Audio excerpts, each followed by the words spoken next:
G'day, guys. Running a bit late today, unfortunately. Yeah, got up late. Haven't even brushed my hair. It's just all over the bloody place. Yeah, just running in and out like a goose with my head cut off. While I was in the toilet, I was sort of getting my coffee happening, oxalate juice. Need the oxalate juice to wake up.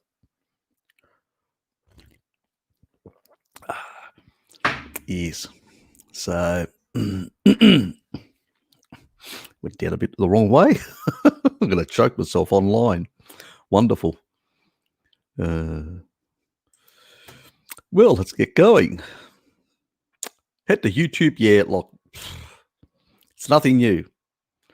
YouTube really loves the carnival community and people like me and Bart and everyone else. That's why Bart pulled the pin. Which is a bit radical on his side, but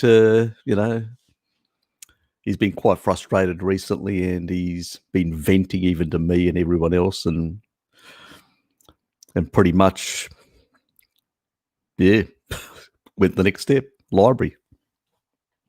So hope you guys are going over there and supporting him. I'm sort of going over and supporting him and, watching stuff that he's doing. And, his recent walk where he put a whole lot of additional weight on him, and he's been walking around trying to get his fitness level up, which is good to see. Yeah, but YouTube's, yeah. The live chats, I still, sometimes they're on, sometimes they're not. I have to send them an email, like a message to ask them to fix things up. I message them about things are not being visible. It's becoming a bit frustrating with YouTube and, not being able to get stuff up there. Yeah, it's really frustrating to get, because people then miss out on notification. I mean, there's only a few people now and everybody's coming late because they get the notifications right at the end, right, too late. And by the time they can't participate in the chat, then the chat sometimes when on replay doesn't work properly. So I have to contact them again, demanding that they actually sort it out. And it's just one thing after another thing after another thing. I'm just freaking absolutely pissed off with them and frustrated. But yeah, I've sort of, unlike Bart, I haven't sort of completely blown my head gasket, so to speak. And I'm just saying, oh, well, fuck it. If people really want to come and see my content and really are interested in getting information from me, they'll search me. They'll come to they'll wait. They'll be patient, because I can't do anything with exactly the YouTube overlords. Yeah. So basically I'm fucked in the sense that I can only do so much and all that. And I'll swear and curse and carry on the way I like to and behave and whatever, because basically I'm not going to change my personality for those pricks. And as you guys know, I've got a day job, so I don't need this. This is a hobby for me. This is for you guys. Some of you I know have approached me and said that you'd like to give me money, and I've said no. And some people have put comments, and I've said no. Because basically I've got a family life, I've got a work life, and so when you transact with people financially or whatever, you're basically transacting to provide a service, which I can't provide. And that's why I would never take money, because I can't provide the service. I can only do haphazardly my live streams, occasionally sometimes I have a lot of free time through the week and I'll just put a whole lot of videos. Other times I've got no free time and I'll do one or none, So it's erratic all over the place when I can do stuff and when I can't. And so I don't provide a service, and so I don't ask for anything. So I do it because I just want to provide the information that a lot of other people aren't providing out there. If people are providing the information that I'm providing, or nuancing or deeply analyzing things, not just reading, because all they do is they just parrot a whole lot of studies or parrot this or like that. When you see me, I don't parrot stuff. I'll read through, and then if I disagree with something, I'll tell you why I disagree with that part of the study, or this part, or why this study really isn't good, or why it's not really showing its inferences shit poor or whatever. So you guys can understand that I've looked at this, I've analysed this, and I'm not convinced, or I've seen this, this, and this, and then I've realised that there are interconnections between these different facets, and it's possibly more likely that this is what is happening. So that's my approach. I bring a very different, you could say, a fresh way of actually viewing a lot of information that other people have looked at, but have basically just regurgitated. It's easy to regurgitate stuff and get clicks and stuff like that. I'm not interested in that shit. I'm interested in trying to understand how things certain work. Recently I'm doing parrots are okay, Harry. Fuck, T2 would say that, wouldn't he? You're not even a fucking parrot, and apparently parrots are more smarter than bowerbirds anyway. Just letting you know. Based on scientific evidence, and I can actually provide that as well. So don't push that line with me, troll 2. Yeah, so pretty much, there have been a lot of,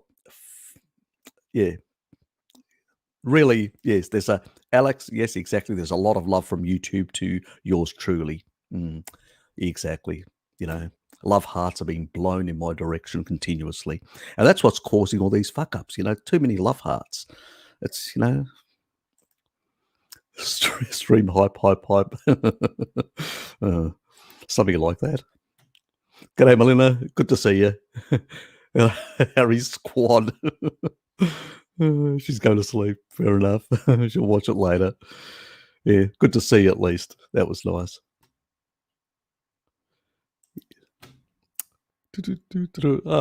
So AG won't be around as well. So he's trying to get a few questions in. What is he asking? Sunscreens. Well, actually, I used to use sunscreens. I don't use sunscreens anymore. My sunscreens are called MK4 retinol. These are the things, my sunscreens. I was out all day yesterday as well, as you can see, a bit reddish and a bit pinkish, I would say. Not burnt, but I was out for multiple hours, right through from, we're talking about 10:30 in the morning, right through until the afternoon, about 3-ish. So that's quite a few hours being out in the sun, walking around Salamanca, place like that, without any sunscreen on, me and my mate.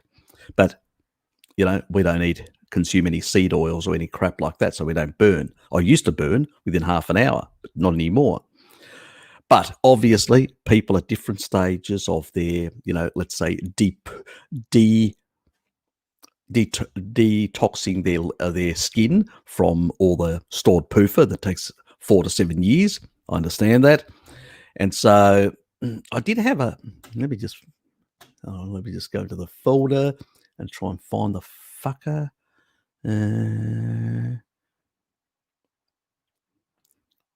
So just bear with me for a sec. I've actually, it's a thing that I want to do, but I haven't basically done, so to speak. Where did I put it?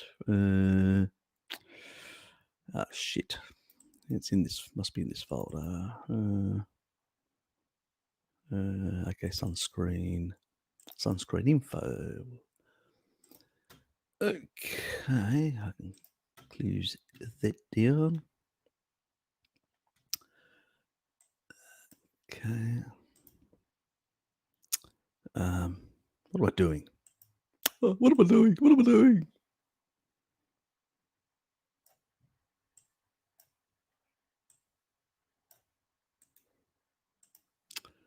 So this is,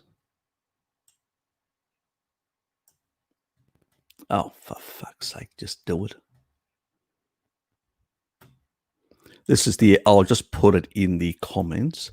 That's the actual URL. And I'll just share the screen. So this organization actually they're pretty good. They're, sort of an environmental working group. So they actually go into all the sort of sunscreens, the ingredients and all the toxins in that sort of stuff. best scoring sunscreens. Their rates, rated ones for sunscreens for babies and children. Non-mineral sunscreen products. They go into all this sort of detail about stuff like that. They've got, where is it? Yeah, they go through all the different products and stuff like that. Plus, we'll just go back for a sec. I didn't want to. Come on. And this is what the research, they go into the actual research. And actually, I do have, put that there. These are the JAMA research studies. That. Fucking flies just come in. Ding, ding, ding. Go away.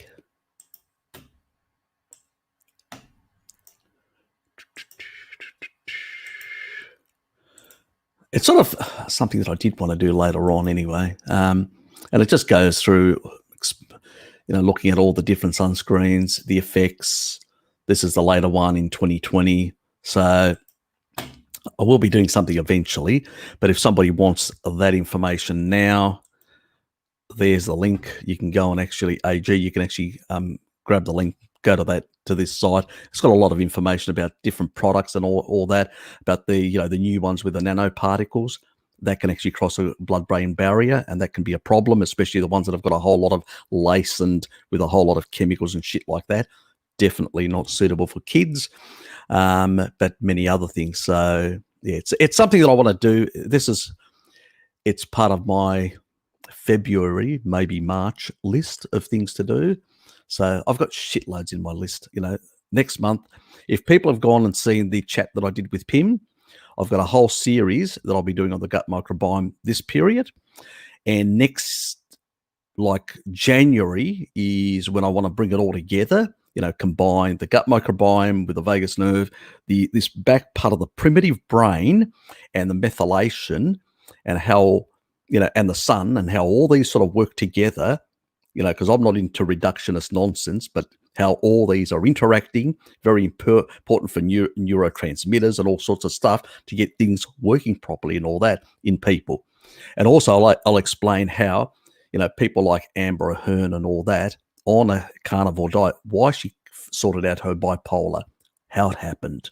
Yes, the intrigues of interaction of complex things that basically heal the brain eventually as well, because of the foods you eat and the way you modulate the microbiome, and then the microbiome modulates other things. Very interesting stuff to look forward to in January. So that's for later. I've got all the research in that I've done. I've already done it. I've got it in folders, but everything comes with stages. So I've got the first stages now to try and explain the different bacterial strains, things that make you fat, this sort of stuff and shit like that. So I'm going to go through all that to try and get you guys grounded on, what's happening in there. And then we will move to the next stage of trying to bring all the stuff together so it makes sense. Because if I tell you this, then you're going to go, when you understand the basis. It's like going to school. You learn some of the basis, and then you can do the more advanced courses in mathematics, same sort of concept. So that's how I'm doing it and delivering it. And that's how I've got a whole lot of list of things to do. And you will have to wait, because I do have a day job and a family life. And this is, as I said, a hobby. My contributions to humanity, you could say, for free. But it does take time, and you will have to be patient with me. Oh, for fuck's sake, go away. Die. Fucking big blowfly. Yeah, you'd get quite a few over there, T1, wouldn't you? Over in Western Australia. Fucking hell, they'd be fucking gnawing you to hell. Must be a Westie. Oh, and the Randall cycle. So he's got 2 Randall cycle. For fuck's sake, go away.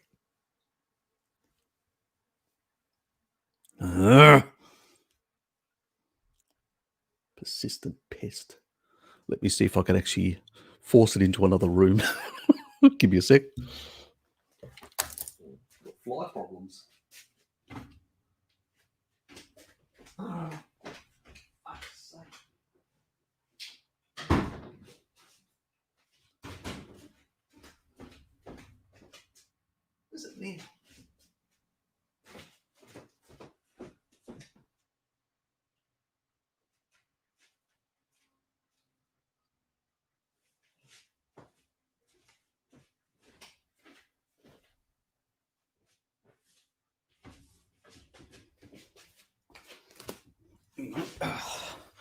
It's gone away.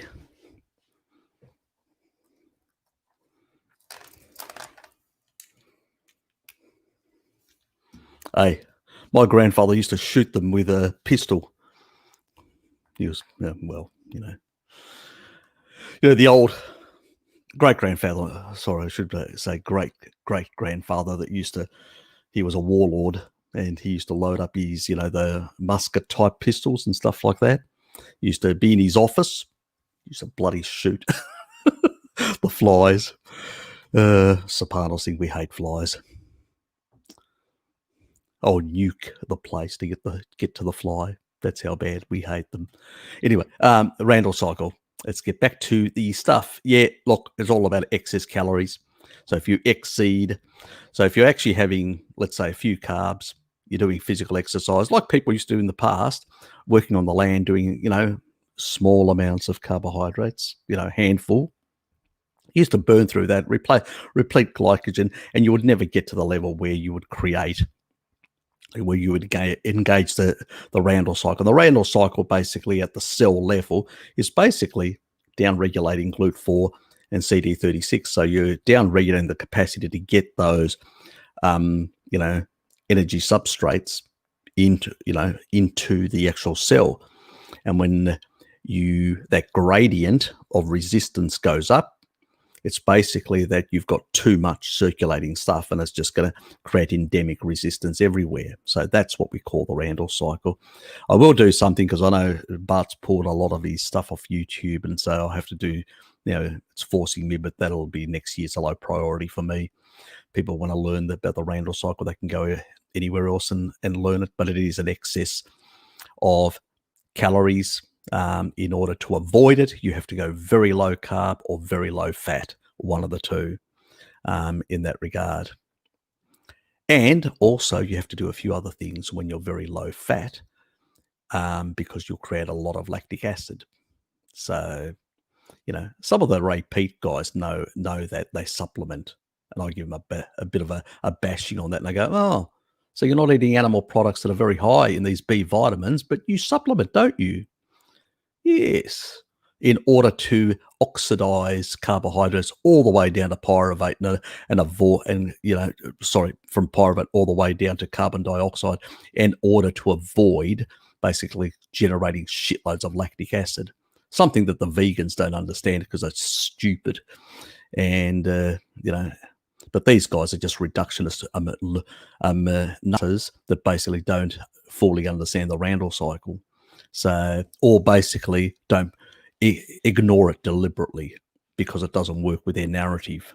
It's like the bullshit that Chris Walker was talking about. Oh, bears coming out of hibernation, they're eating shitloads of sugar, and their hypoglycemia sort of recedes and all that. What a load of crap! They sit along the river. There's no sugar in spring. You have to wait until the late end of summer and the early part of the fall for there to be high fat, high sugar to basically engage the Randall cycle, to basically fatten up and cause massive insulin resistance in the bear, to actually increase the actual fatness for the winter. In spring, they're all lined up waiting for the salmon to be picked off. Fucking nonsense, these people, bullshit that they talk about.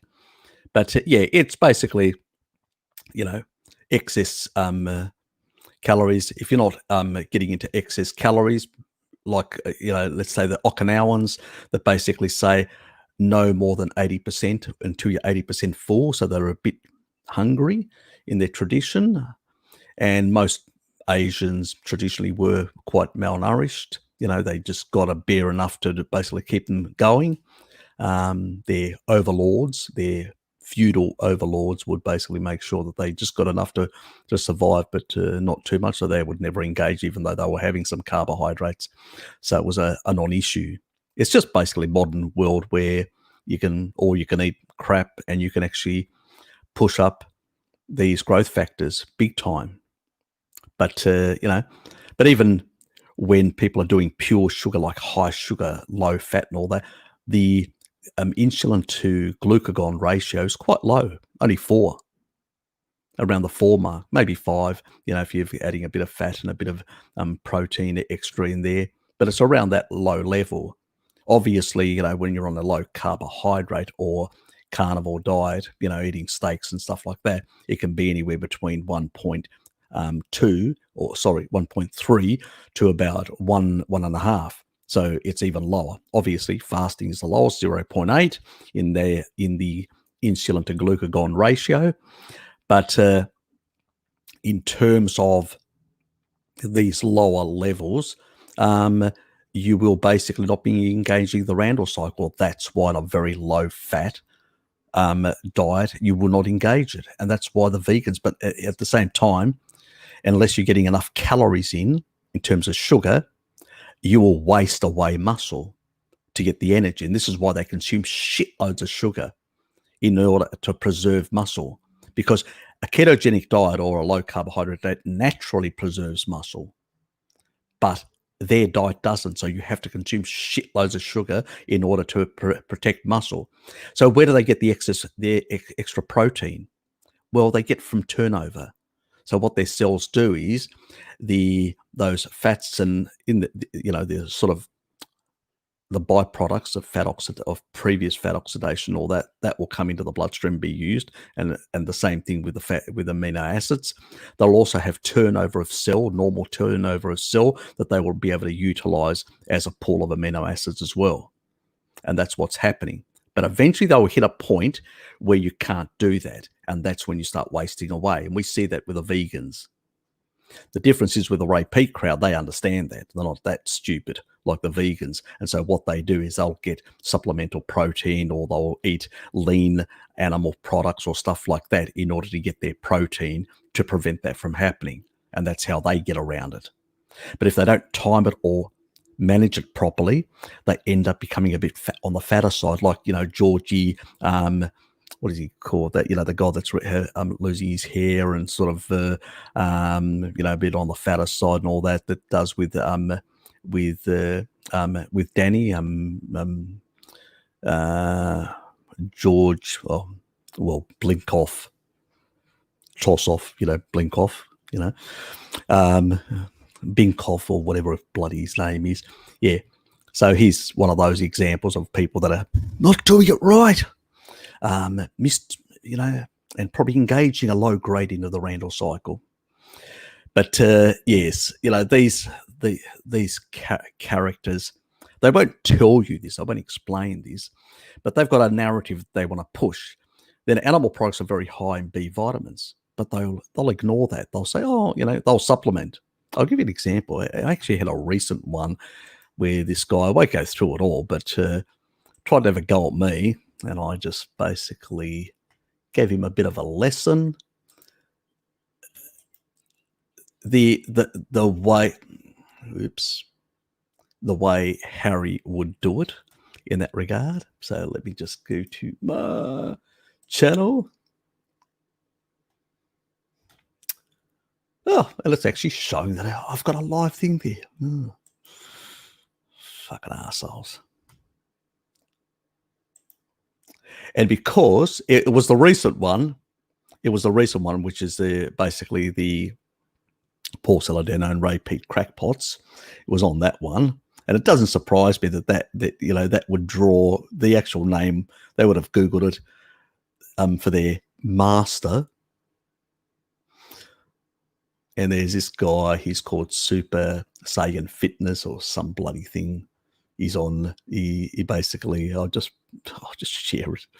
It's funny, but I'm not going to go through it. People can go and actually check it out themselves. UK.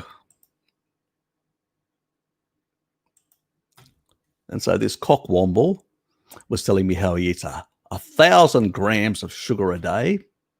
Yes, we know, because that's the only fucking way you can actually prevent you from basically catabolizing your own muscle mass, like what happens to all the other fucking veg-tarded out there that have no idea.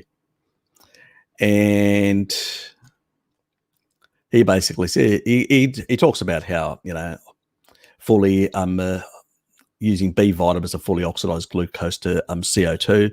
And I go, well, and what? just because you're preventing lactic acid, because you're able to oxidize it fully with B vitamin intakes.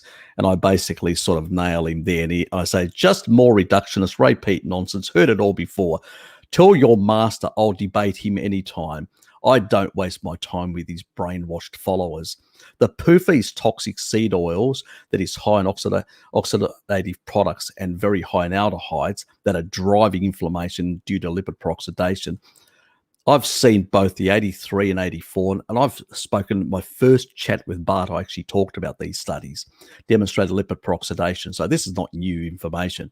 But you can't extrapolate from those rat studies to human physiology from animal sources of PUFA. You can't, because all those were based on seed oil PUFA. They weren't based on animal-based PUFA. And I said, check out my stuff. I show lard being low in aldehydes, even lower than other sources like tallow, butter, and olive oil. You can only get high aldehyde levels if lipids are highly oxidized. And that's exactly it. So these people are arguing because PUFA is highly oxidized and damaged, this is what is driving some of these disease profiles. No, lard is the lowest. And I've actually shown countless times, you've seen where I've shown lower aldehydes. And you can't have, you basically get primary, secondary, these sort of oxidative products, and then you basically will increase only high aldehydes if you've got this sort of stuff. So basically, then I said, and just nailed the point, so I suspect you supplement B vitamins in order to basically fully oxidize carbohydrates. That's what I meant. Carnivore foods are high in them, so we don't need to. You know that B vitamins lower cortisol, because they talk about cortisol and the thyroid and all this sort of shit. And I'm going, so is it your sugar or the B supplements that are doing it, lowering the cortisol? It doesn't seem to be working for the vegans on a pure sugar diet and not supplementing B vitamins. They seem to be fucking all over the place, overstressed, erratic, and whatever else, and have high cortisol and high homocysteine levels and everything else. So it doesn't seem to be working for them. And the other thing is also amino acids. Essential amino acids also are very important, providing the substrate for the creating of neurotransmitters that also help in basically modulating sort of cortisol. And then I basically give him a bit of a lesson on cortisol because he fucking doesn't understand. Many things can raise cortisol, including lack of sleep or exercise. Cortisol is part of the normal circadian rhythms, as I've explained to you guys, and not bad. It only becomes bad when it's chronically, I should have said elevated there, due to high insulin resistance, due to engaging the Randall cycle, blue light that suppresses melatonin in the evening, so cortisol remains into the evening and is very stressing on the body as a consequence because you don't get into having that melatonin. But so there's a whole lot of other factors. And I said, that's all, little boy. He's a younger person, so, why not being a bit insulting? Tell your master that I'm waiting for his reply. Debate. I'll debate those pricks anytime, but I'm not going to bother with, the little fucking ferals that he, of his little acolytes, fanatical acolytes. You need to, the only way of actually, you need to basically go after the master. Once you dethrone the master, that's how you deal with these. Because once they go to shit. You need to take out the master. I'm not going to waste going through a whole army of lunatics, fanatical lunatics. That's a waste of energy and time. But, and I know that these people won't. I mean, I've tried. I tried to trick them by bringing Bart on to Danny's sort of live stream, trying to get a debate going because he wouldn't debate me to try and get Bart. They wouldn't. See, these guys work the way they work and they use pseudoscience and misinformation, stuff like that too. But the reality is, you can use modern day supplements. If you were back, first of all, you couldn't find refined sugar because it's not fucking available year round. So It's not the perfect human diet. You know, if you're 1,000 years back or 100 years, even 50 years back, you probably wouldn't be able to access so much sugar anyway. The only reason why is because we've got the modern industrial system. You can access shitloads of stuff nowadays. So these people are just talking shit. If I was to throw you out in a forest, there's not much food around. Even the chimps know that. They go after other little monkeys and other animals and they rip them to pieces, as I've shown you. There's not much around. All there is four-legged things walking around that you can actually eat most of the year round. You have to wait until the end of summer and early and in the fall to basically access any real sugar. So these people are just talking shit. So, but, you know, what do you do? And the thing is, I've shown you guys about, you know, how bacon can be very protective. You know, and also in that thing, I also showed, you know, total parental nutrition. Now, what is total parental nutrition? Well, it's a food that they provide to basically people that can't actually digest for normal food, so they have to intravenously put it into them.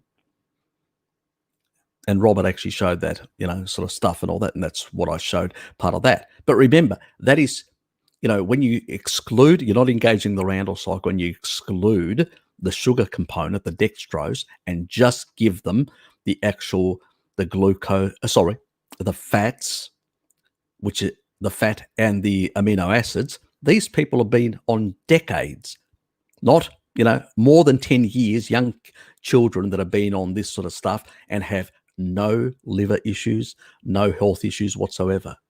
And that is 40% plus, 44 point something grams of PUFA. You know, I mean, I'm lucky if I can get 3.5 grams in my food, you know, when you're eating ruminant animals and a few eggs here and all that, you know, let alone 40.4 grams. You know, I mean, that old geezer was doing 17.5 and he was, you know, consuming 25 eggs a day. So these kids are showing no levels of high inflammation because this product is not, you know, an industrial seed oil that's coming out of a refinery. This is coming out of a pharmaceutical. It's done to FDA standards, and those FDA standards require that it's not oxidized, that it's basically better, more stabilized and better quality. So the production process is better. And so that, you know, if you don't have oxidized PUFA, it's not an issue. It's not optimal to basically be oxidizing this sort of PUFA in your mitochondria, and it's not a good thing to basically long term to be consuming such high levels of PUFA. But humans eating just animal products are never going to get to those levels. But even at those levels, over a decade, you don't see major health diseases. When you look at vegans on a high sugar diet, within 5 years they're falling apart. You know, and most other people within about 10 years, they show a lot of aging because of so much damage and glycation. So they're talking shit, all these people. It's just points that I like to make. Because these are so-called paradoxes, ladies and gentlemen, paradoxes that they cannot explain. And if your hypotheses or theories or repeat nonsense, it's not even a hypothesis. Basically, he probably wanked himself in the toilet and came up with the idea. And basically, if you're into that sort of shit, which he probably is, you know, you'll come up with these stupid, nonsensical ideas which make no sense. It's again, I mean, let's not forget, Ray Pitt in the past did research and got some funding from the sugar industry. Well, from the sort of those industries that are into that sort of highly processed sugars and stuff like that. So I don't know whether that is his motivation and driver, but his acolytes are just brainwashed idiots. But basically, you know, the master doesn't even make appearances now, avoids people like the plague, won't debate or anything. And so it's a waste of time talking to these brainwashed people because all they do is they parrot the same stuff and you go, I'm just talking to a brick wall, aren't I? It's a waste of time debating these people. But yes, the parrot, he couldn't help himself. He couldn't help himself. Gotta Oh, fuck. Lost my place. I gotta put the parrots up. I gotta put the parrots up. Yes, yes.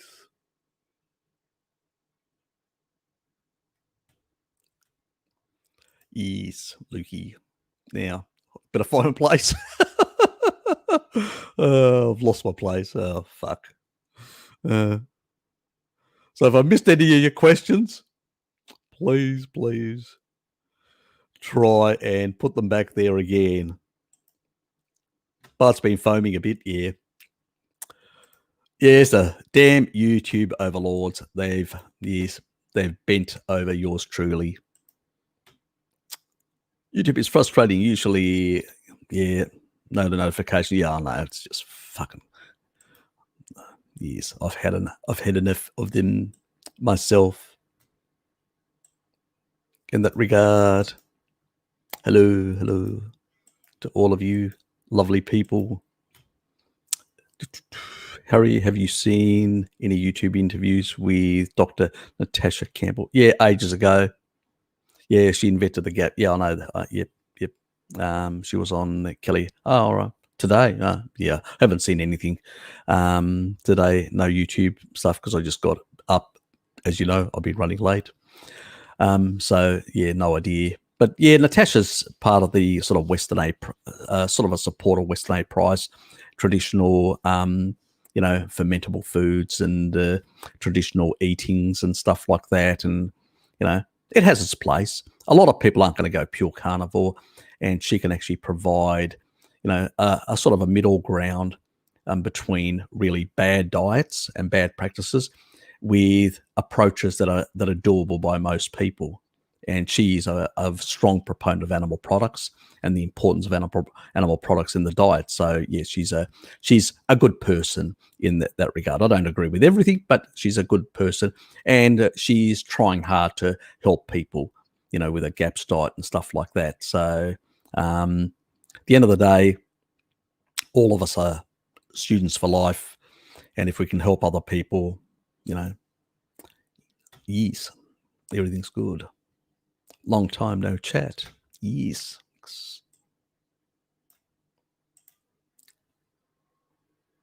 Yes, I heard that earlier of you. Yes. You like a bit of a parrot, do you? So they really bring out the horny side of you. She has a new book. Oh, that's good. I'll have to Google it and find out what it's all about.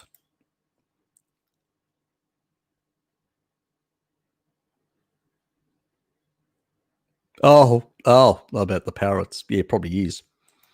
Yes.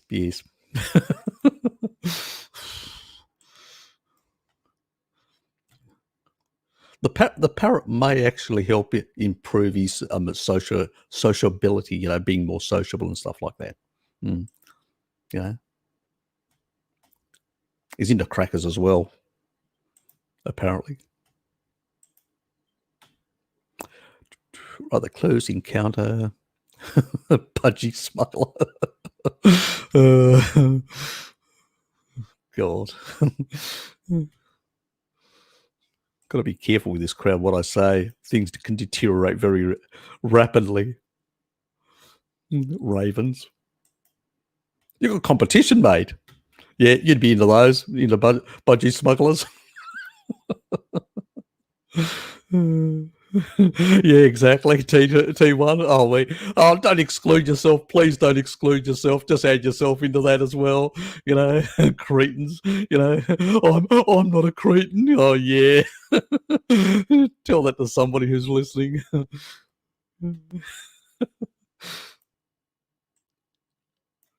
Yes.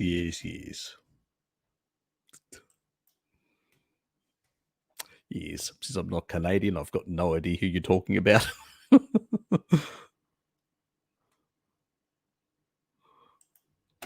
And my left elbow seems fully healed. Biceps tendon is painless and even with high loading, but will still hold off the straight arm movements for a couple. Yeah, probably a good idea. Let yourself heal before you start doing I actually was lifting a bit of weight, half my body weight yesterday, and sort of, you know, and my mate goes, "You're struggling, aren't you?" I was like, "Fuck off," you know. So, you know, because I've been a bit lazy recently, haven't been really lifting weights, so I was really struggling. So I put it, you know, he said, "Do you want some help?" No, I did say a few expletives, and then put down the bar to the ground. So yeah, bit of humiliation there amongst friends. So Eric Bush says vitamin A prevents kidney stones. Is that true, or is he just talking nonsense again? Look, the fat soluble, well, in an indirect way, it sort of does in a sense, because the actual proteins, vitamin D and vitamin A, sort of are involved in a number of the proteins that basically are involved in the regulation of calcium. And also, it's all three. Vitamin A, I mean, we talk about it in a very reductionist way, but vitamin A, vitamin D, and MK4, they're all involved. They are involved in different capacities, in different enzymatic pathways. The big one is MK4, that it actually removes out of soft tissue, both kidneys, liver, you know, any places where you get calcifications that around in the heart, muscle, and other parts of the body, you will, or spurs like bone spurs and stuff like that. MK4 is there to pull it out and put it in the right place, because it has the special hook to basically grab onto the calcium and move it. But the other vitamins do play a role. Yeah, I tend to, you probably notice when I talk about things in terms of, you know, kidney stones or a lot of these other things, I will talk about them in a more holistic way, you know, covering all the different elements that are at play. A lot of people tend to have this reductionist approach. So, oh, this does this, this, or this. Yeah, I know it does, but so do many other things and all that. So you've got to nuance things. I haven't seen, and I don't know what else he said and how he said it, because it may be valid, it may not.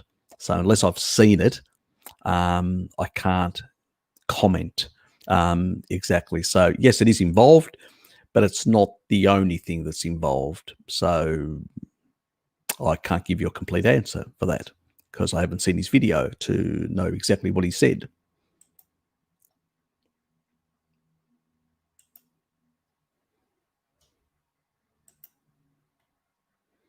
That's a sunscreen thing. So if you need to, if you're in that transition of still removing stored PUFA from your skin, you know, this is probably helpful information for you. And if you also have a vanity that you don't want too much skin burning or skin, you know, because even the UV, I'm staying out at hours, that is causing damage to my skin. You know, let's be completely honest about that.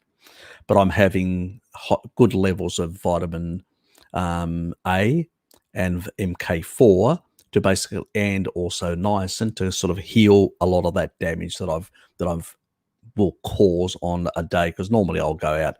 Let's not forget, we're white skinned. Why? Because we live in latitudes traditionally that have much less solar radiation. So not designed, you know, you need to basically increase your melanin in your skin to be protective. So what I'm doing a lot of those hours being out there is probably not a very good thing unless I basically can build up some melanin to basically protect me. I should only be out there for probably an hour or whatever. But it just shows the superiority of a carnivore diet to be so protective that I don't get burnt even after so many hours. But I will sustain some damage, skin damage. But as I said, I'm not, you know, I still fucking look much younger than a lot of those other characters that are a decade younger than me or more, that basically are slapping on a whole lot of things and eating shit. So, yes. Anyway, let's move on. My sister says I shouldn't actually stay out in the sun for too long because I've proved my point. I don't need to stay out for too long and damage my beautiful skin. Yes. Anyway, oops. It's going all over the place. Use non-toxic zinc. Yep, good. Yeah, look, I haven't looked into those products. I mean, I found that website, I found the studies, and so I will do something because there's a lot of different toxins out there. But I think that if people want immediate information, that is really useful. That website. So that environmental working group, a lot of information in terms of, I don't agree with a lot of the stuff on there. Don't get me wrong, they do have carbon related shit and all that. But when it comes to some of this sort of stuff, yeah, it's really useful. Serpanos, when I take week-long beach vacations, I tend to spend a lot of time in the sun, close to 10 hours sometimes. Can diet also keep me from sunburning? Yep. Fat-soluble vitamins. When you've got, because you're transitioning to a more carnivorous fat animal-based diet. So you've probably consumed a lot of things that are cooked in seed oils for a number of years. So your parents would have used seed oils. They would have cooked vegetables and different foods in those seed oils. So you still would have a lot of seed oil stored in your skin, which makes you vulnerable to burning. So as I said, the Jarrow, the low vitamin E supplement to basically deal with that stored PUFA. So pretty much that is what you need.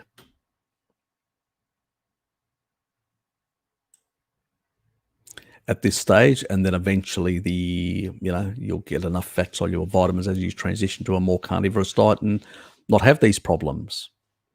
If I, who is much lighter skinned than you, doesn't get burnt in Tasmania, where the intensity of the radiation is much higher, because even above here, the sort of ozone is much thinner than it is basically in Brazil. Brazil is closer to the equator, and the ozone is much thicker. So just think of it. I'm living in a place where the ozone is much thinner compared to to many parts of the northern hemisphere that most people live, and also to the tropics, which is much thicker, the ozone, so the more protection from UV radiation from the sun. So in Tasmania, in further south you are, we've got less protection. One thing going against us. And then on top of that, I'm a very light skinned, I'm light skinned, so I can burn very easily in that regard. But if you've got darker skin, you've got more protection, but you have to stay out in the sun more to get vitamin D at the same time. So for somebody to be burning when I'm not burning, and you're burning and you're younger and all that, and you've got health, technically you should have healthier skin than me, just shows clearly how a superior diet of animal-based products can be to protecting you. That's why those tribal people could walk out for hours and not burn. Why?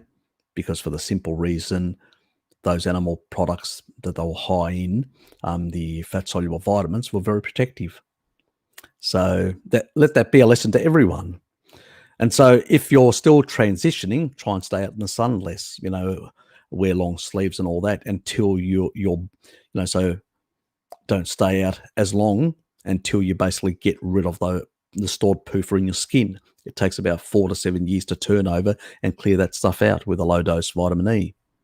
It's not an easy, look, a lot of people have done a lot have eaten the wrong sort of stuff. And when you're out there eating a lot of takeaway and fast foods and stuff like that, which is convenient food, what do you think they cook that stuff in?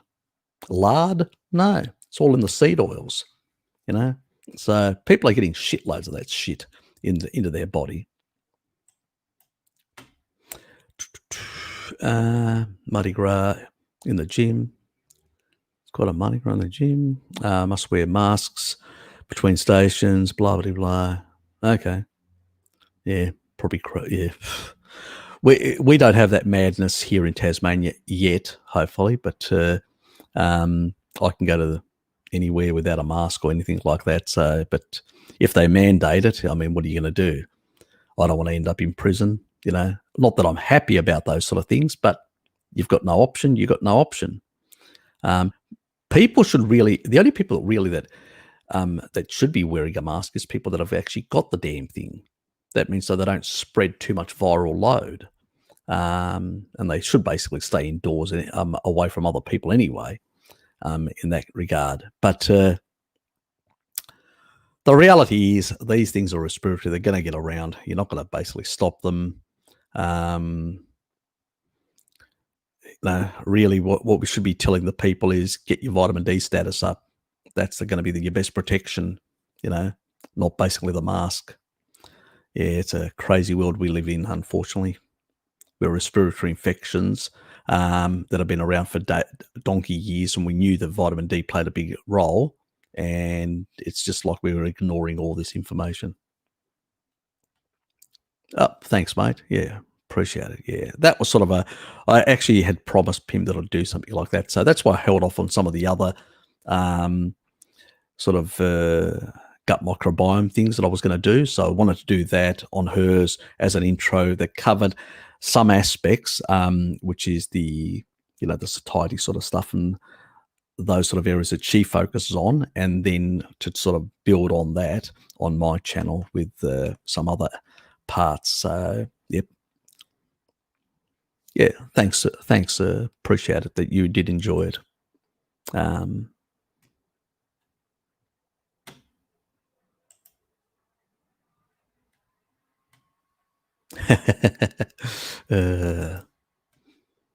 Damn flies.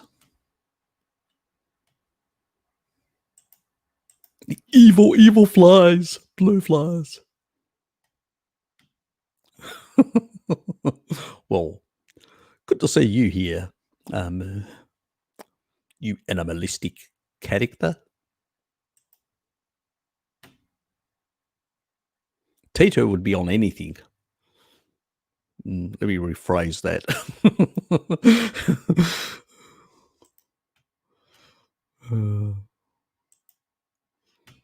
I still don't understand why I get bumps on my head after eating dairy. Try cheese, yogurt, milk, even butter. Look, it's hard to say. There are certain bacteria that can utilize the actual sugars from dairy, and they tend to create some of these issues. So you may have some of those. You may have some sort of unbalanced gut or even partially unbalanced, or certain types. So it's really hard to say in that regard. So I've got some ideas of how to deal with that, and it's in a later video. I don't want to say anything now. Sorry. But that should be useful for you in the future. Let's move on. Oops. Better do that one first, then this one. Buzz, yeah. So what bowbirds do as well? Do they buzz around as well? Wouldn't be surprised. I used to have one of those sticky strips. Yeah, I probably need to get one of those. Yes. Make them suffer. Get them to stick onto things.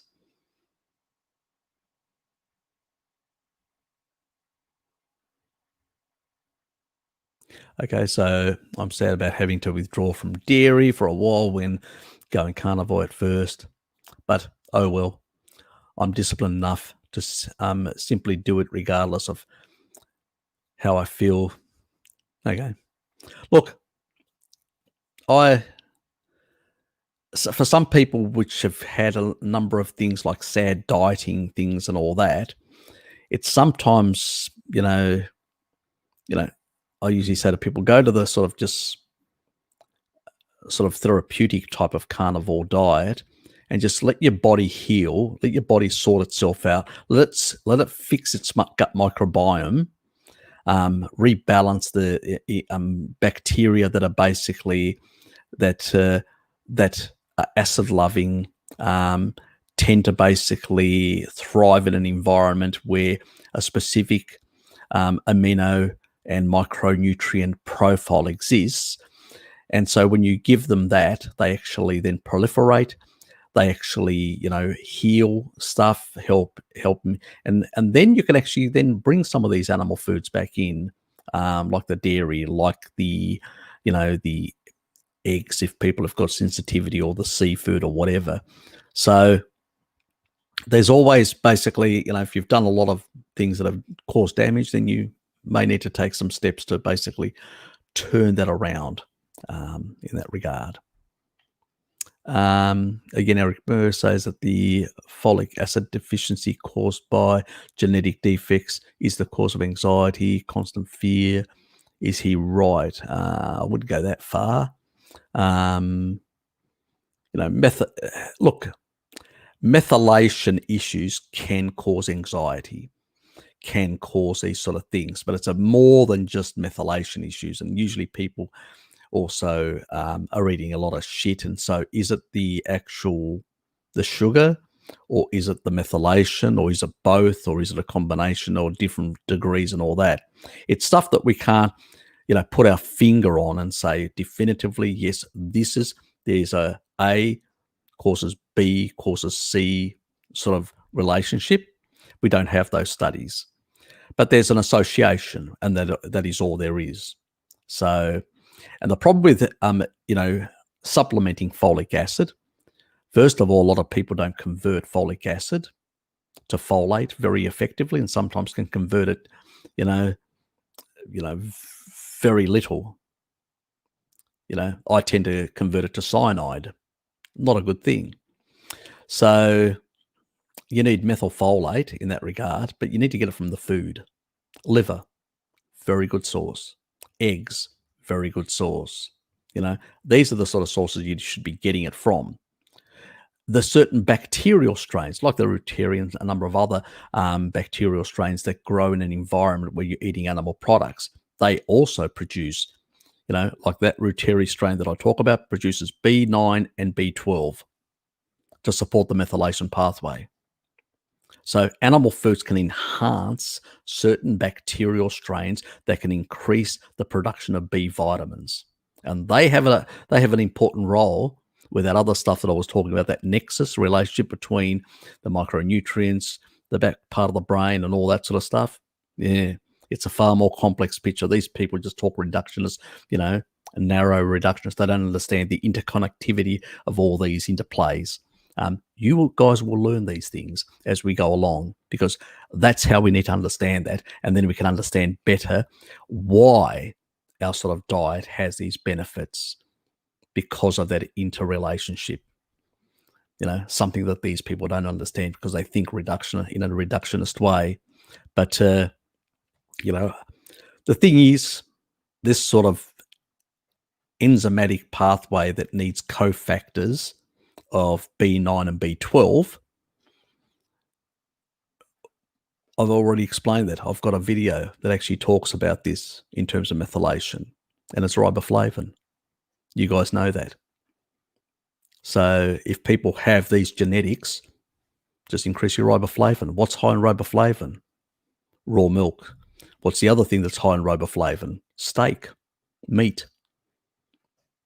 I mean, just having a big steak, you can get about 200 plus, maybe 300% of your riboflavin requirements. So why would you have a methylation problem if you're eating a carnivore diet? You're not. But if you're eating basically some other fucking diet, like a keto or, or vegan or vegetarian or whatever diet, and not getting enough riboflavin, and you've got this genetic thing, yeah, then you're going to have a problem. But if you're basically consuming a carnivore diet and you're getting enough B2, riboflavin, no problem whatsoever. Zilch, zero, nothing, you know. So these are the important things, because they will increase the functioning of that enzyme, which is downregulated by those genes. Voila. And that's a good thing, because if you've eaten a lot of, sort of, you don't want to basically be increasing folic acid, because it depletes B12. That's the last thing you want to do. I mean, we know that B12, reductions in B12 causes, anemia, or pernicious anemia in old people, which is really dangerous, for brain health. So that's the last thing you want to be doing, is supplementing with folic acid. This is what all these crackpots talk about. Oh, you need to fucking supplement with folic acid or methylfolate. All these naturopathic doctors and all that. They're like the MDs, The MDs have got the drugs, and these guys have got the vitamins and minerals, and they don't know how to use them properly anyway, and they don't understand this interconnection between food, gut microbiome, the brain, and all this sort of stuff, and they get it all fucking wrong. And that's why they make people, less healthy. That's why people have gone to these people and been put on high doses of a certain vitamin or whatever, and they've gone, oh shit, something's not working. I'm not feeling great. I'm feeling really shit. Things are really disturbing. I've known people that have been put on very high doses of thiamine and have ended up with really feeling bad. That's the problem when people view things in a very reductionist way. They end up creating one problem and trying to deal with one problem, creating a new problem. We see it in the MDs, and we see it in the naturopathic doctors, the NDs. And Eric is closer to the ND type community, being a chiropractor or a bone cracker, as Bart would say. And and pretty much views things in a very reductionist way. But if you eat an animal-based food, you don't need to leave folic acid, folate, because that's the actual animal form. Get it from the liver, get it from the eggs, get it from, the gut bacteria that actually are consuming, basically proliferate with animal-based products. Get it from those, and don't worry about it. So it's a non-issue. I've got actually that genetic problem. Fuck off. Came back. It's probably a new one. Go away. Need a shotgun. Sawn-off shotgun. Deal with these bloody flies. Anyway, back to the fun.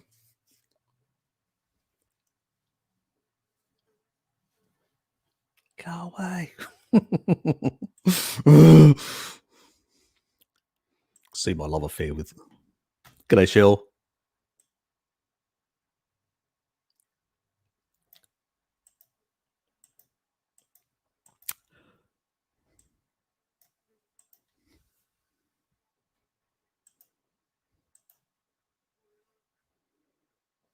Oh, it's great. Yep, combine big steak with a lot of ice cream. If you're going to engage the Randall cycle, you might have well engaged in a way where it's going to be enjoyable. And make sure that the ice cream is not low fat. Low sugar. Get the ice cream that's got the highest level of sugar. Okay, just pointing that out.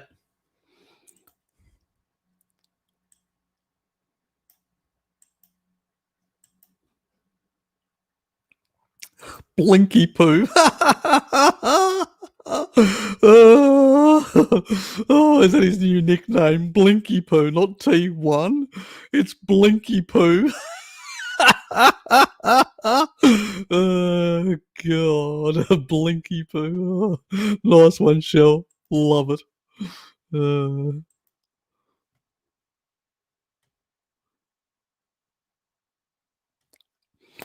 Does methylation? Yeah, look, methylation plays an important role, but also selenium is a very important chelator. So there's activated charcoal that can help as well.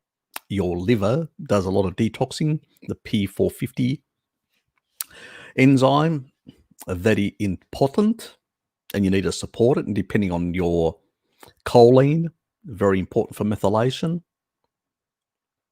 So keep those in mind and all that sort of stuff. And there are other chelators out there, certain products that people put out there that are good chelators. Also, remember a lot of the stuff also is coming through the bile. So if your gallbladder isn't working properly, that can be an issue in detoxing as well. So I mean, I've discussed a few things on detox, heavy metal detox on this channel, but I do plan to do something comprehensive on metal detox next year. So wait for it, and you'll get a more comprehensive, complete picture. We don't have half an hour to explain everything, or an hour. Probably end up more than an hour going through everything, but yes. It plays a role. See, methylation plays a role everywhere in a whole lot of different functions. Just to explain, Dylan, it plays a role in a lot of things. You know, methylation is involved in a lot of the your brain chemistry and all sorts of things. It's endemic everywhere, these methylation processes. It's not, just reductionist in one or different things. But there are other factors, and you have to get this sort of more holistic view of all the different components that are at play to deal with these things. It's like the stuff that I talk about with thyroid. That's also important. How do you support that? Getting the right micronutrients in there.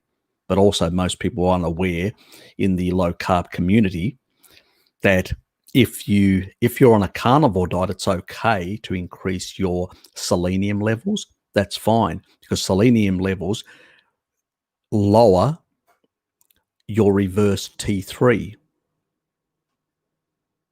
You understand?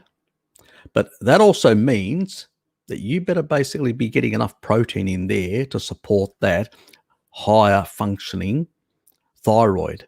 It's deliberate why everything goes, when you're on a low carbohydrate diet, TSH, T4, T3, all these start coming down while reverse T3 goes up. That's deliberate.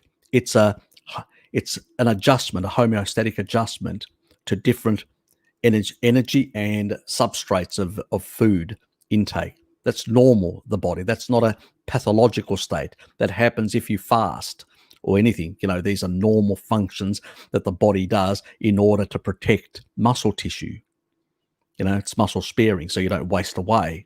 Okay, so there are reasons for all these sort of things. These, so that this sort of crackpottery of narrow reductions. Oh, it's bad or good or whatever. No, it depends on how it is functioning at that moment in time, based on what else you're doing in the body or with the body. So it's always a bit of a complex interplay. But selenium, if you were to take high dose, let's say you're on a therapeutic ketogenic diet, took high doses of selenium and inhibited that, you would end up wasting away more muscle. Not a good idea. So you can see how very much a reductionist using, say, oh, I can prevent with selenium that. And you do a therapeutic keto diet, and then you up your selenium at the same time. You go, why am I wasting away my muscle mass? These are always the risks when people don't use reductionism. So I just wanted to use that just to basically explain why I prefer people eat real damn food, and stop trying to biohack when they don't understand what they're doing. There are biohacks out there that I do, but I know what I'm doing. So, but if you don't know what you're doing, you can create more problems than you can solve, is what I'm trying to say. That fly's really frustrating me. I'm going to use a nuclear bomb to take it out.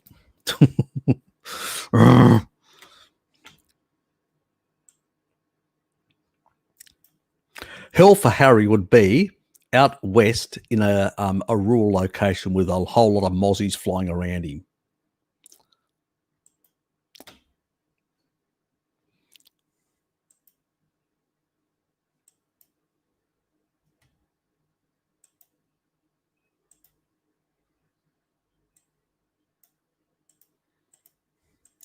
We will cycle through some of the chat till we hit a question. Maybe you will have to build another level on your Bower T2. I don't think that would help. A basement in my lower sounds good. Yes, he's a bottom. He likes to be a bit of a bottom dweller.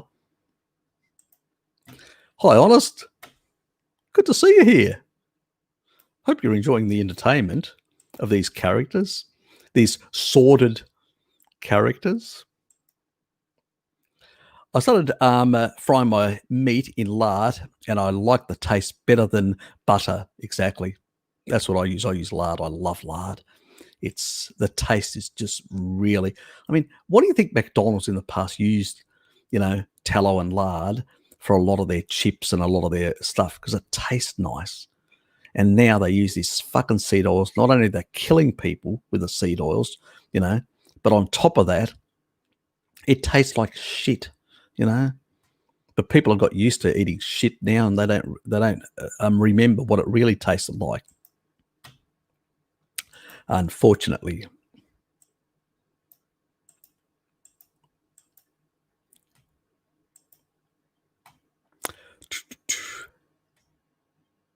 You got no hands. You got feathers.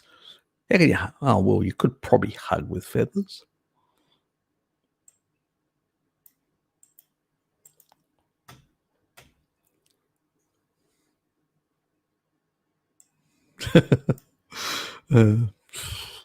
Yeah, it shows in all sorts of things. Oh God.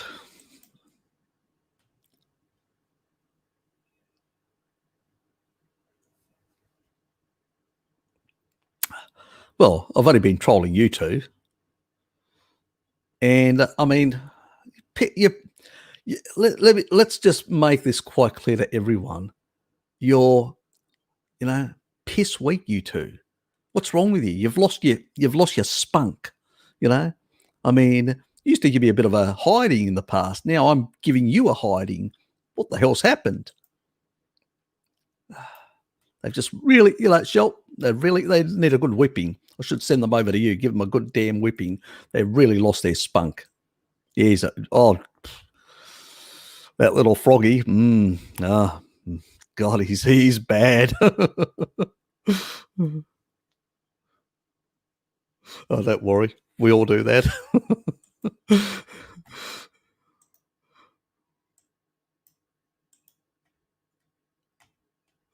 Oh, gorilla hugs are better. Personal experience? Depends what sort of gorilla you're talking about. There are gorillas and gorillas. The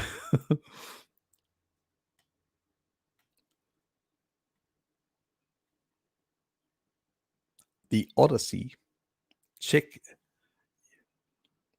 your Odyssey once in a while on tech comment section. Put a link. So I understand what you're asking or letting me know about. Oops. That moved. We saw the parrot. You're not getting that again. Do you want the parrot? Oh, the parrot. Yes. You're welcome. Yep. Yeah, look, it helps. It helps basically with stored poofer. Yep.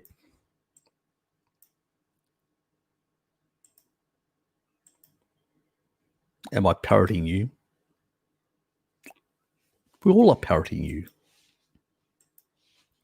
We like parroting you.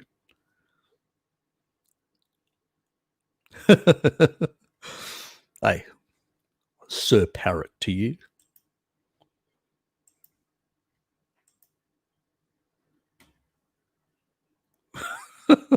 Oh, that must have been. Oh, that was with the fly. Yeah. Yes.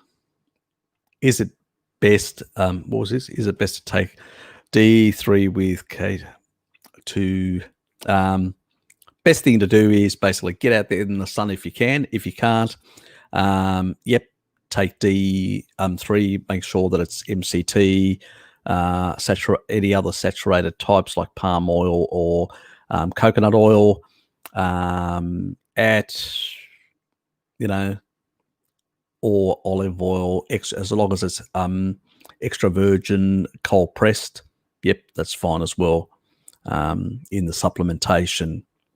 But definitely make sure that you're getting enough animal fats in there, so you're getting enough of the Ks and the As, or the retinol. So it's all about balancing the stuff out in that regard. If you're in winter, sort of, because you're probably in the northern hemisphere, then about 5,000 as an adult. I use, especially in this sort of environment, for protection against respiratories. And then go really hard if you actually get it. Push it right up to 50,000 IUs for a couple of days. Because as long as you keep your levels up, obviously the intravenous approach that they used in the Spanish study, that's immediate. The levels go rapidly up. It takes a couple of days. So even if you go very high doses, like 50,000 IUs or whatever, it will take a couple of days for that to get through, because it has to go through, then get converted from 25 to 125 via the kidneys.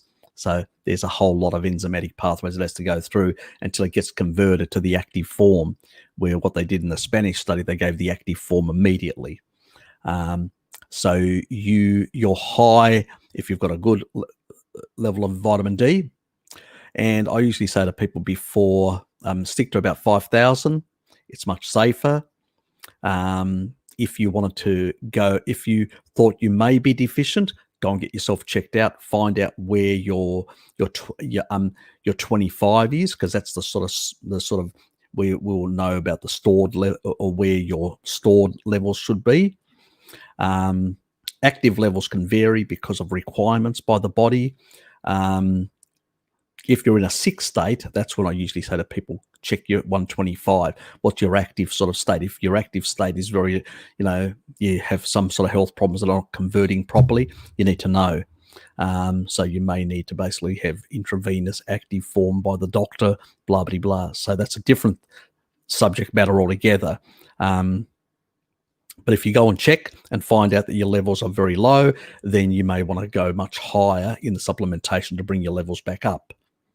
And then you'll drop, once your levels get back up to a normal level, then you would drop back down to 5,000 as a maintenance to maintain day in, day out sort of thing, until you succumb to the C19. And then you will go high for quite a few days to basically give your body a chance to fight back. Anyway.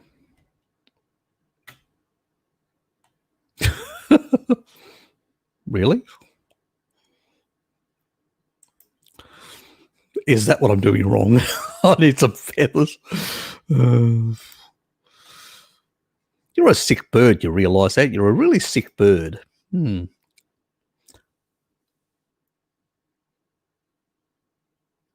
Yeah, look, a lot of people say the same thing, because remember, the collagen degrading enzymes that are in the skin require the fat soluble vitamins, and that's what you get from animal products, and that's the protective thing about it.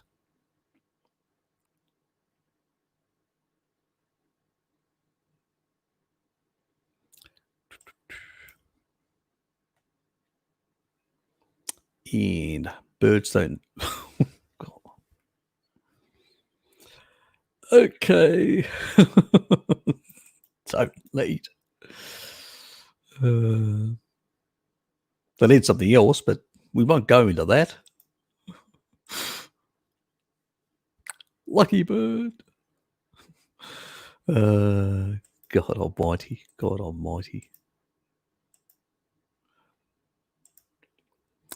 Yet another, hold on, I'm just losing it. Yep, nothing protects birds from the barbecue. Ooh, that is, ooh. That's fiery words, nurse. That's fiery words, you know.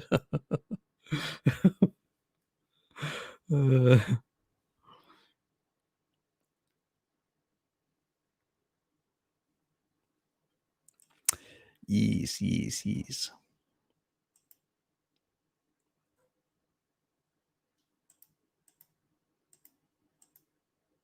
Oops, oops, and then it would be really great if Saladino would address the likes of Harry Bard criticism, considering he's still calling himself carnivore. Well, he's not a carnivore, as far as I'm concerned. If people are promoting basically the consumption of, you know, high consumption of honey, and which basically comes from a plant, it's just, that the actual bees get, and it's very high in deuterium, not very good for your nanomotors.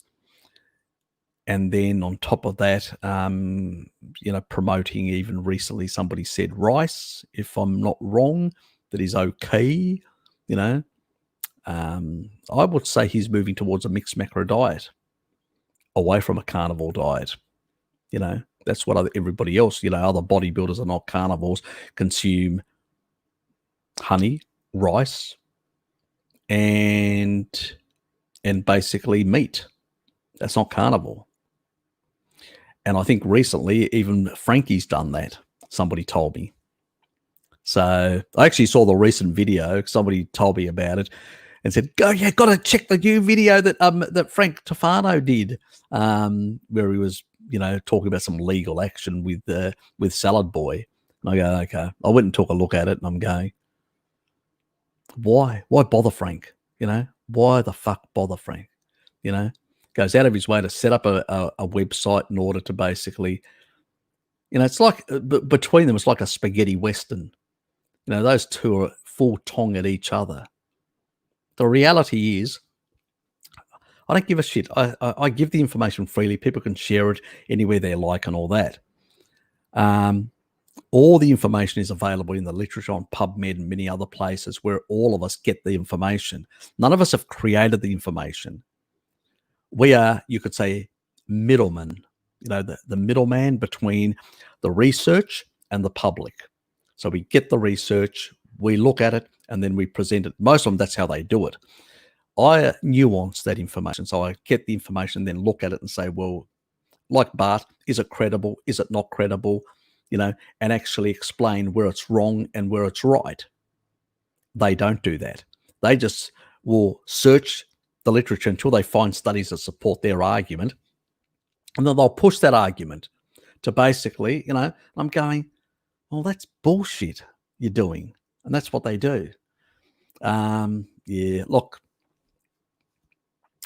they're not going to address the things. I mean, I've quite clearly showed you can take up to 40% of, and this is, we're talking about, this is from, seed oils that are not oxidized, that are not damaged, that are done in a sort of an FDA approved facility for the total parental nutrition. And it's 40.4 grams of PUFA, the fat. And these people are showing no ill effects in the liver. They're not, you don't see any fatty liver. You don't see any of these sort of issues. So you don't see all the sort of things that you don't see, basically diabetes in these kids. You're not seeing any of these sort of things. So the argument, this is real life. We're not talking about rats here. We're talking about kids that have been on multiple years, more than a decade, on total parental nutrition, TPN, without dextrose, with no sugar. Okay, so you're not engaging the Randall cycle. You're just getting the aminos and the fats and vitamins and minerals and stuff like that. And no issue there. So if there was an issue, it would show up. So, that's another paradox for Mr. Saladino. So another failure on his part, and he won't address it.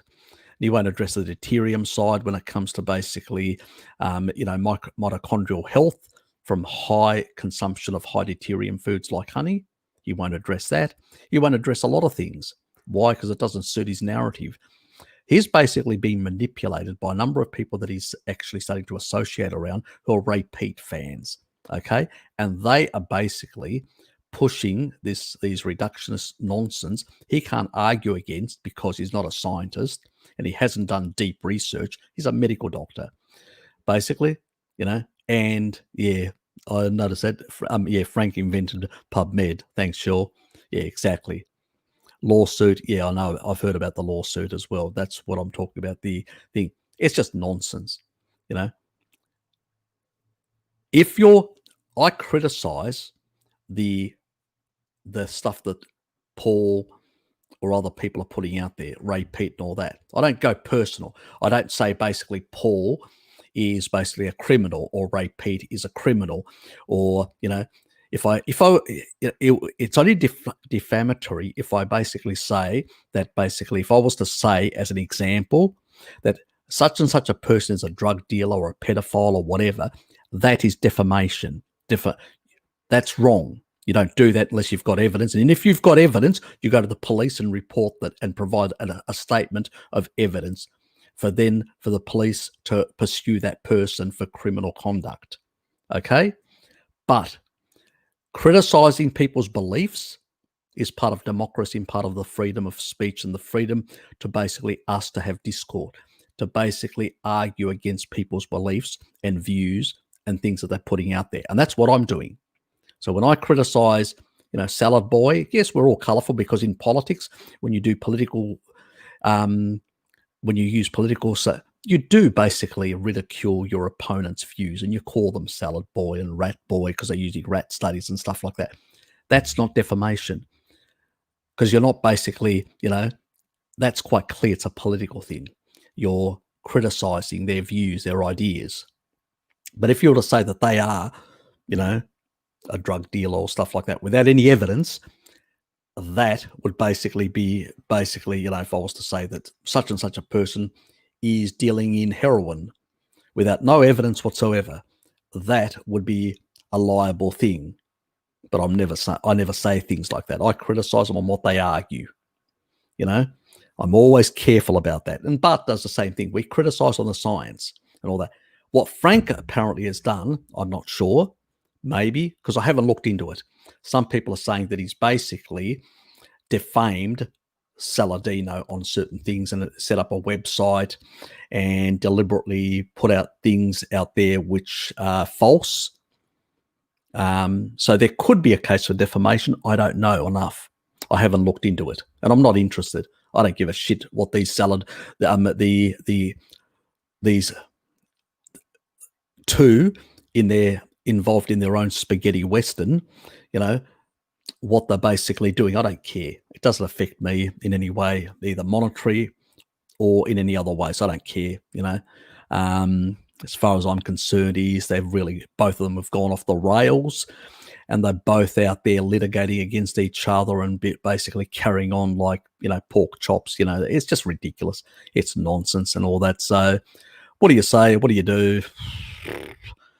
Yeah. Yeah. Yeah, we live in a crazy, crazy world in that. Yeah.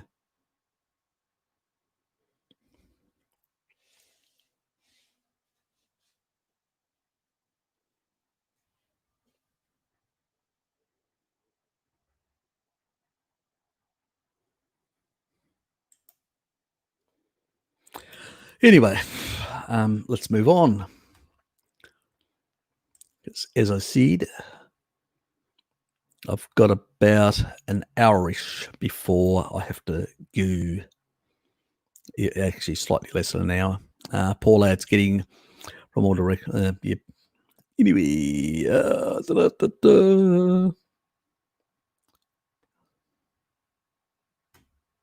Nah, walking, walking, walking. Using the legs, mate. Using the legs.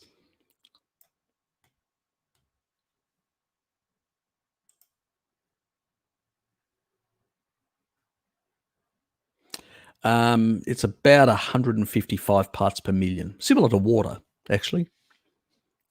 So, where others can be slightly higher or slightly lower depending on what the carbohydrate is.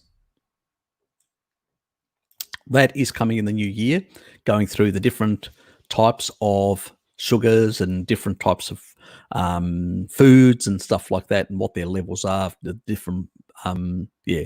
So that will be next year, going through that. And so really, bike ride, heard that.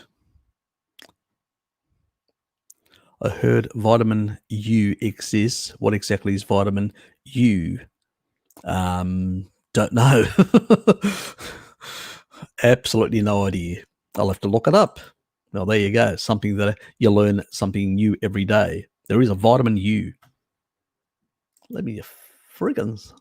That's interesting. Maybe it's got a different name. May know it under a different name because it's like riboflavin B2. So, oh, is that what it is? Is it Sammy or not? Huh? U is not actually a vitamin. Instead, it's a term that references a substance called S. Yeah, methylmethionine. Okay, so it's not actually a vitamin, actually.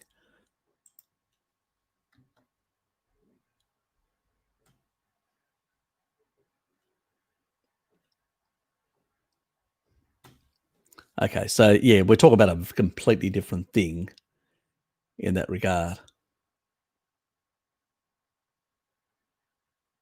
Yeah, it's exactly biosynthesized by by methionine.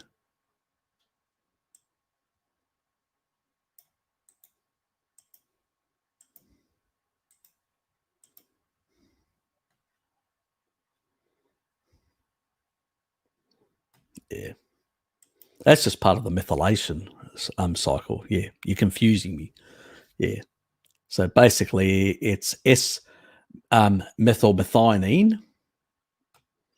The Okay, and that basically, which is first converted to S-adenosine, which is SAMI. So yeah, yeah. So that nothing to do with, basically, it's not a vitamin.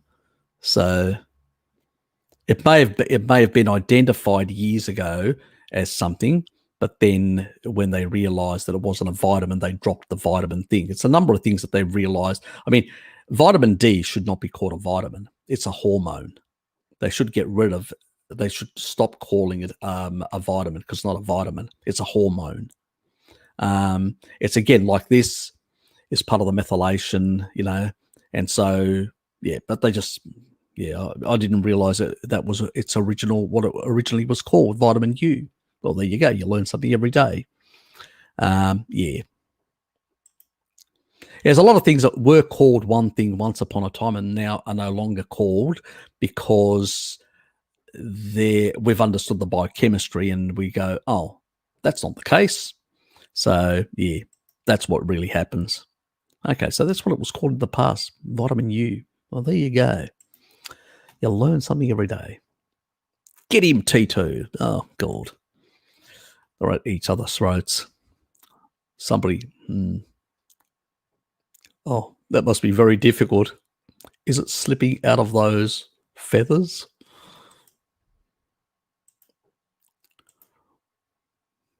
Oops, oops. Hit the fly, problem solved. Shell. Oh, God. You're a funny bunch, aren't you? Really funny bunch. Something poor about Blinky. Blinky poo, Blinky poo.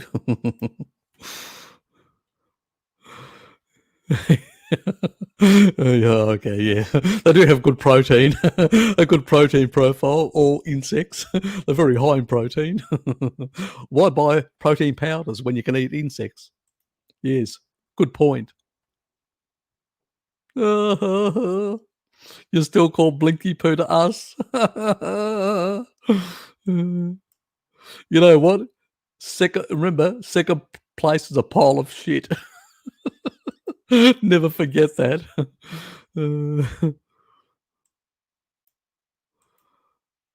God, what?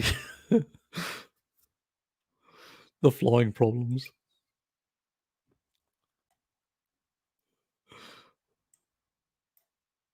G'day, Cynthia. Look what I have to put up with. G'day, Deborah.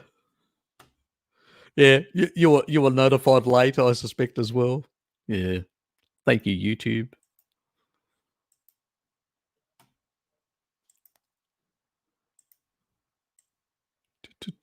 Ah.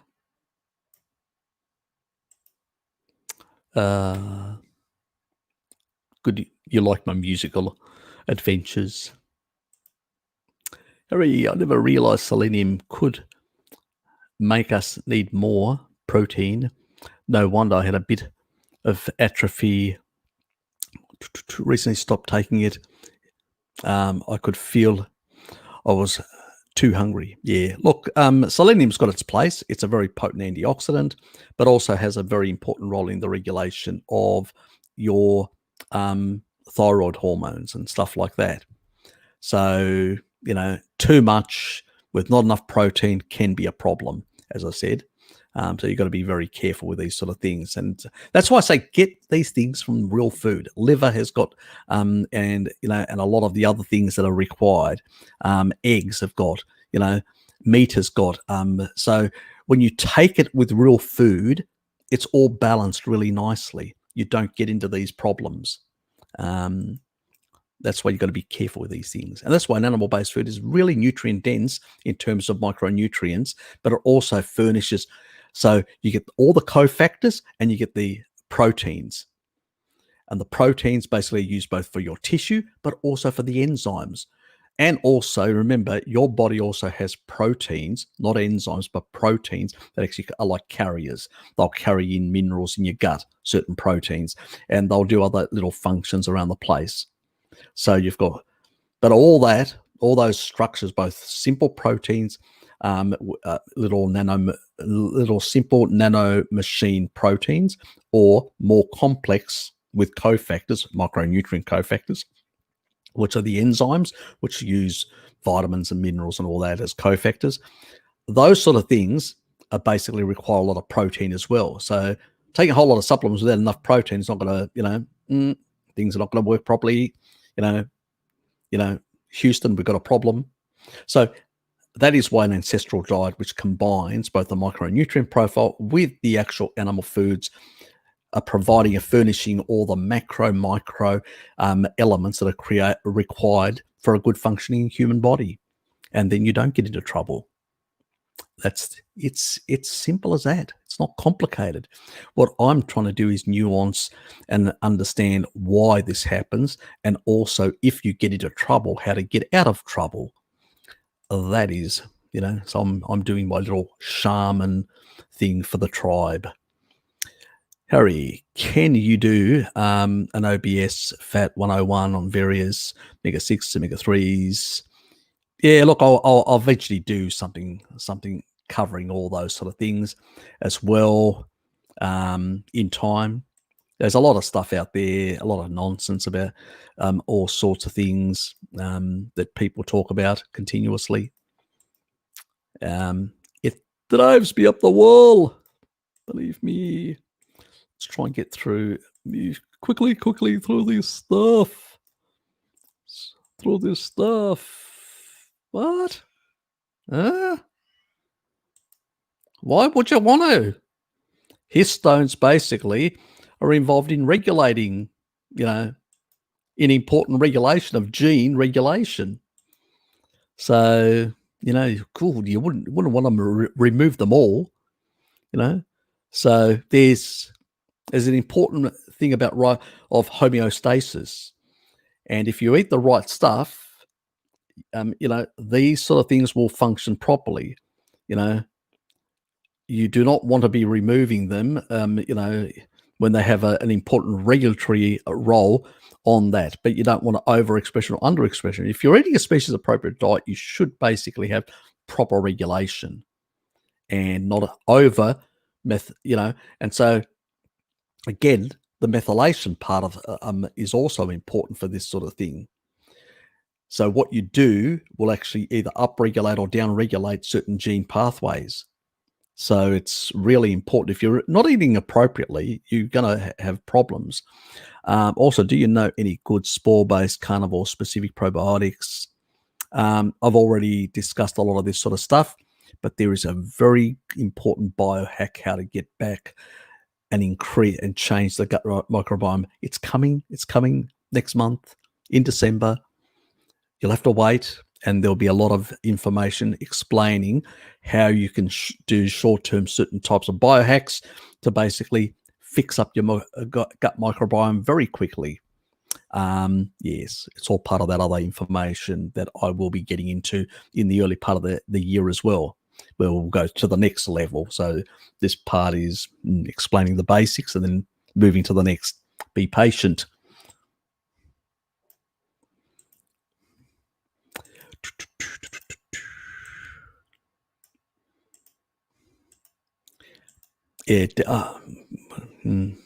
Spaghetti Western. Yep.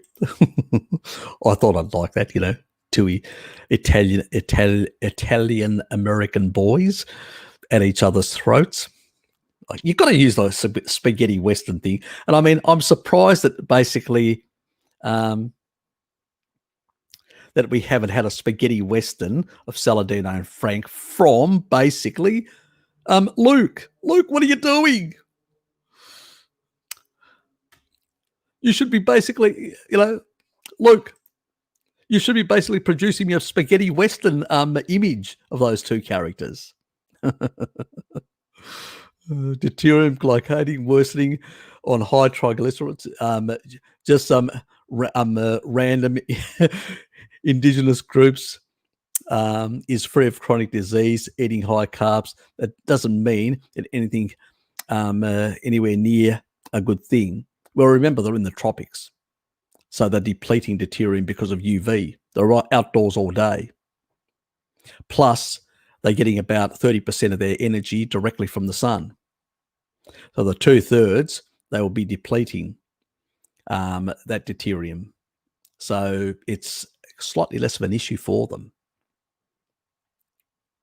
There's a whole lot, but if you take a look, they're also small in stature, very, and all that. And that's another element because they're not getting enough protein or enough, of what they require. Okay, Frank, ooh, boy's good, hilarious. Yep. He's always hilarious. Sorry about going fast through these, but I do have somewhere else to be, so I need to try and get through the more essential. Said that blog post that most of the calories that heads are getting from honey is coming from bee. Love Salad Boy likes to talk about Hadza and their honey intake. It's seasonal. You don't get honey all year round. That's one point. And they only consume very small amounts when you think about the actual overall amount that they're actually sharing amongst themselves. So, no, it's nonsense. It's against all this reduction. Oh, we saw them eating honey. That must be their primary food. No, it's not. They do eat other things. So, and they're very physically active, which means that they're not, as I said, when you get a lot of these populations that are living in the wild or whatever, they actually, many of them are very either undernourished or just getting enough calories and doing a lot of physical activity to get those calories, which means that they're never really engaging the Randall cycle. They're never in a caloric they're always in a caloric deficit. unlike people that are couch potatoes or sitting in an office eating shit. There's a big difference between the two. And that's why certain athletes can get away for a certain period of time, but none of these, like the Hadza and all that, there's no longevity amongst them. Yes, you can prevent the engaging the Randall cycle so you don't end up diabetic or whatever, but you're glycating yourself, you're doing a lot of things, you're creating greater senescence, so you're aging your body faster. And so that is why there's no centenarians amongst these people. Do you get it?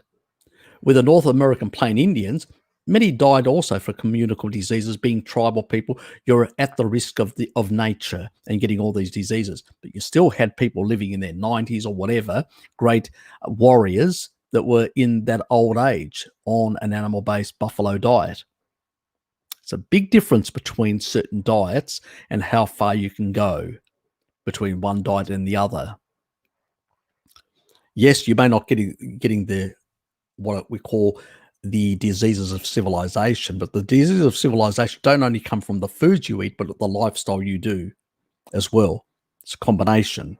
These people get undernutrition, and at the same time, they are shitloads physically more active throughout the day, and also in the sun, depleting deuterium as well continuously. So there's a lot of factors at play, both lifestyle and dietary.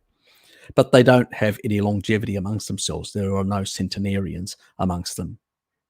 That should tell you something. So they eat what they find in their environment, and if they're unlucky to be in an environment that's not as rich, so be it. That's shit happens. But they can still live to, up to 50 years of old, enough years to basically reproduce, but not become centenarians, because they cause too much senescence, and eventually they run out of, they die like the rest of us. So if you age your body much faster, things start shutting down and not working properly, and then eventually you die. But they don't get into the chronic sort of state. They just age their system much faster, and then they just drop dead. They don't get into the chronic stage because they're not engaging the Randall cycle. They're never getting into pushing these growth pathways. That's the difference. You can eat a lot of shit, and I'll give you an example how this works. If you take a look at the people, there's a group of people in South America that the guy that does Londo, that does the Dr. Londo, that does actually the stuff, the research in like the fasting mimicking diet and stuff like that. And he found those people in South America where they have very low IGF-1 and stuff like that. So they're not pushing up the growth factors. They're eating absolute shit compared to their relatives, but they're getting none of the disease of civilization. But none of them have longevity. But they don't get the disease of civilization. But there's no longevity amongst them.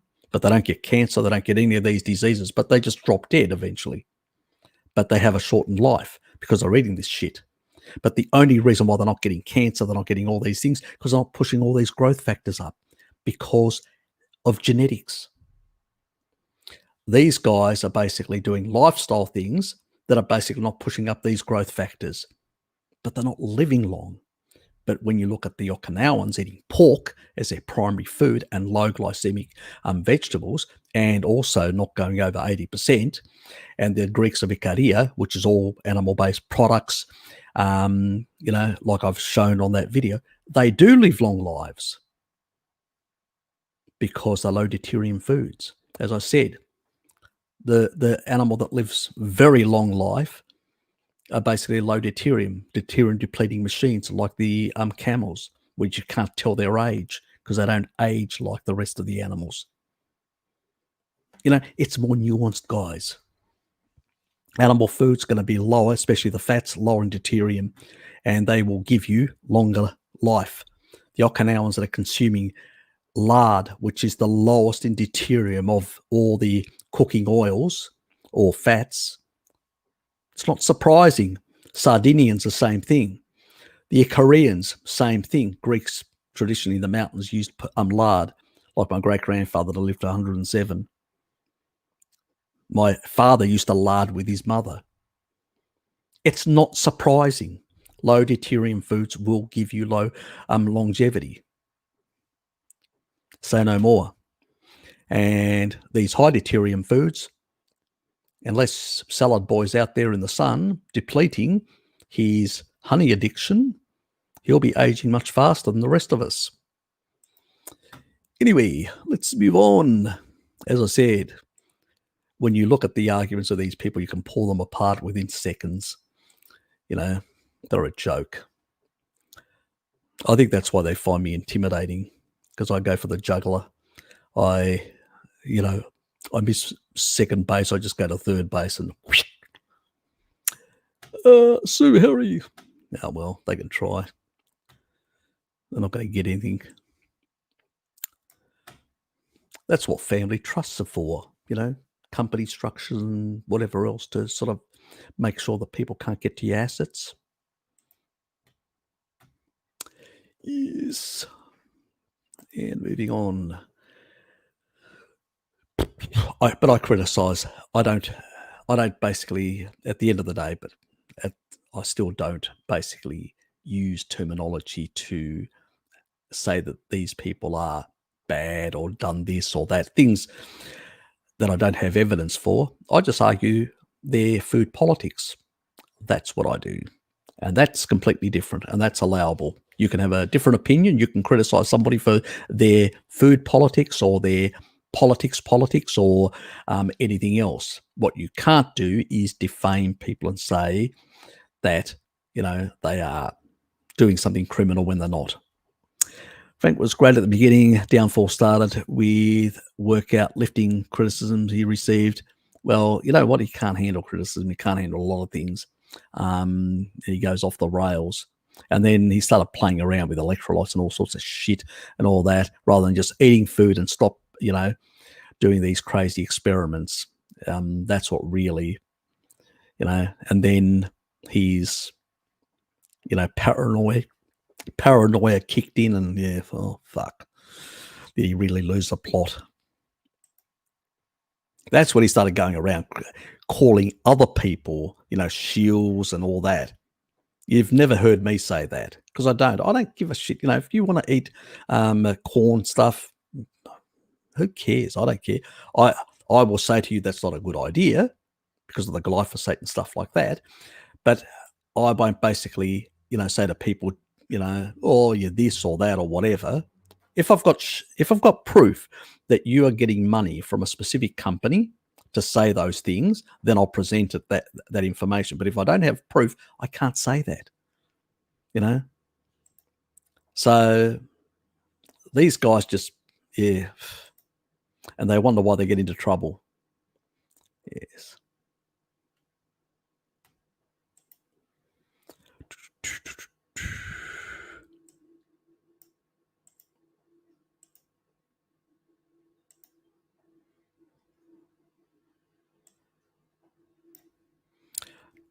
Discord was sleep. Moving on. Oh, God. You a secret agent? Unlikely. Feathered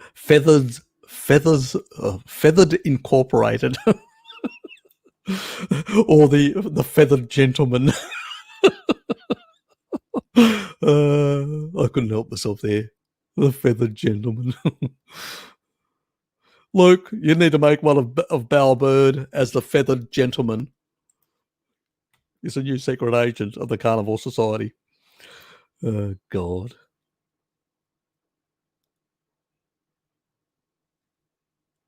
Look, it is worrying. It is worrying. There are powerful interest groups that are trying to push certain narratives, are trying to change the food environment and all that, and trying to justify it.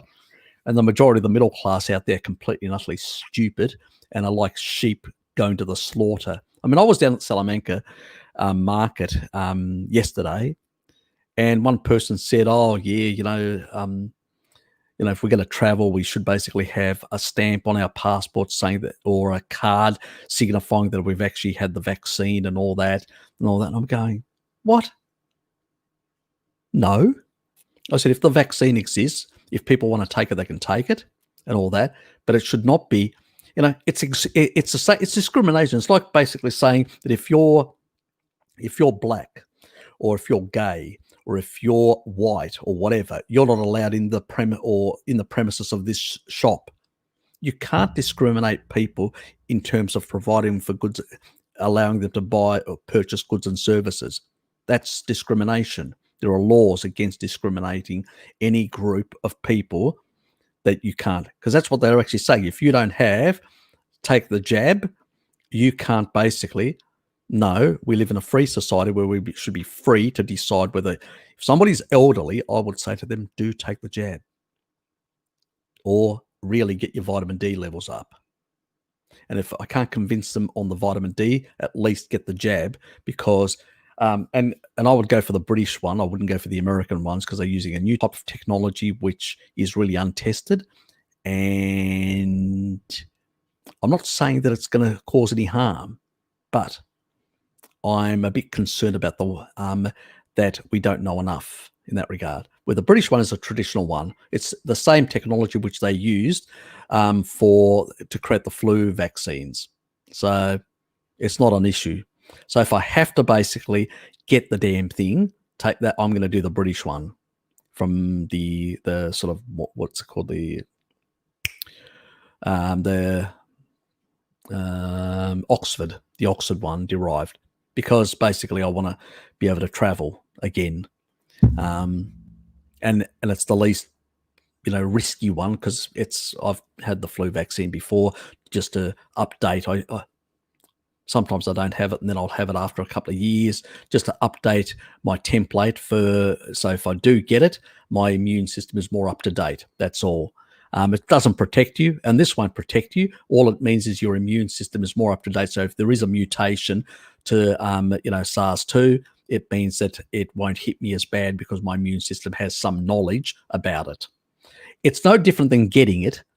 That's exactly what the immune system will build up, a template of knowledge about that. All they're doing is providing part of the protein for your immune system to basically react to it and basically create. The only people that have problems with those sort of traditional vaccines are people that may have an egg allergy or stuff like that. These are the things that I have. The sort of heavy metal shit and all that, it's so low. Your body detoxes far more heavy metals from the environment, your liver, every day. So that's a non-issue. That's just crap. But when it comes to certain anaphylactic effects in some people, yes, they do exist because of genetics. It's very rare, but it does happen. I seem to not have any problems with any of this sort of stuff, so I don't really care. But I wouldn't be, if I was given the offer between the Oxford one, which is a traditional one, or these newer ones that Pfizer are actually developing, I'd give them a miss, honestly, because they're using a new technology approach. I've looked into it a bit, but I'm not really satisfied, and I'm not a virologist or a biochemist to basically really be certain about what they're doing. It's complex type engineering, which is using RNA in a different sort of way, and I'm going, could that be a problem in the way it actually works in the body? Could that create problems? There is a potential risk. I'm not saying that there is, but there is.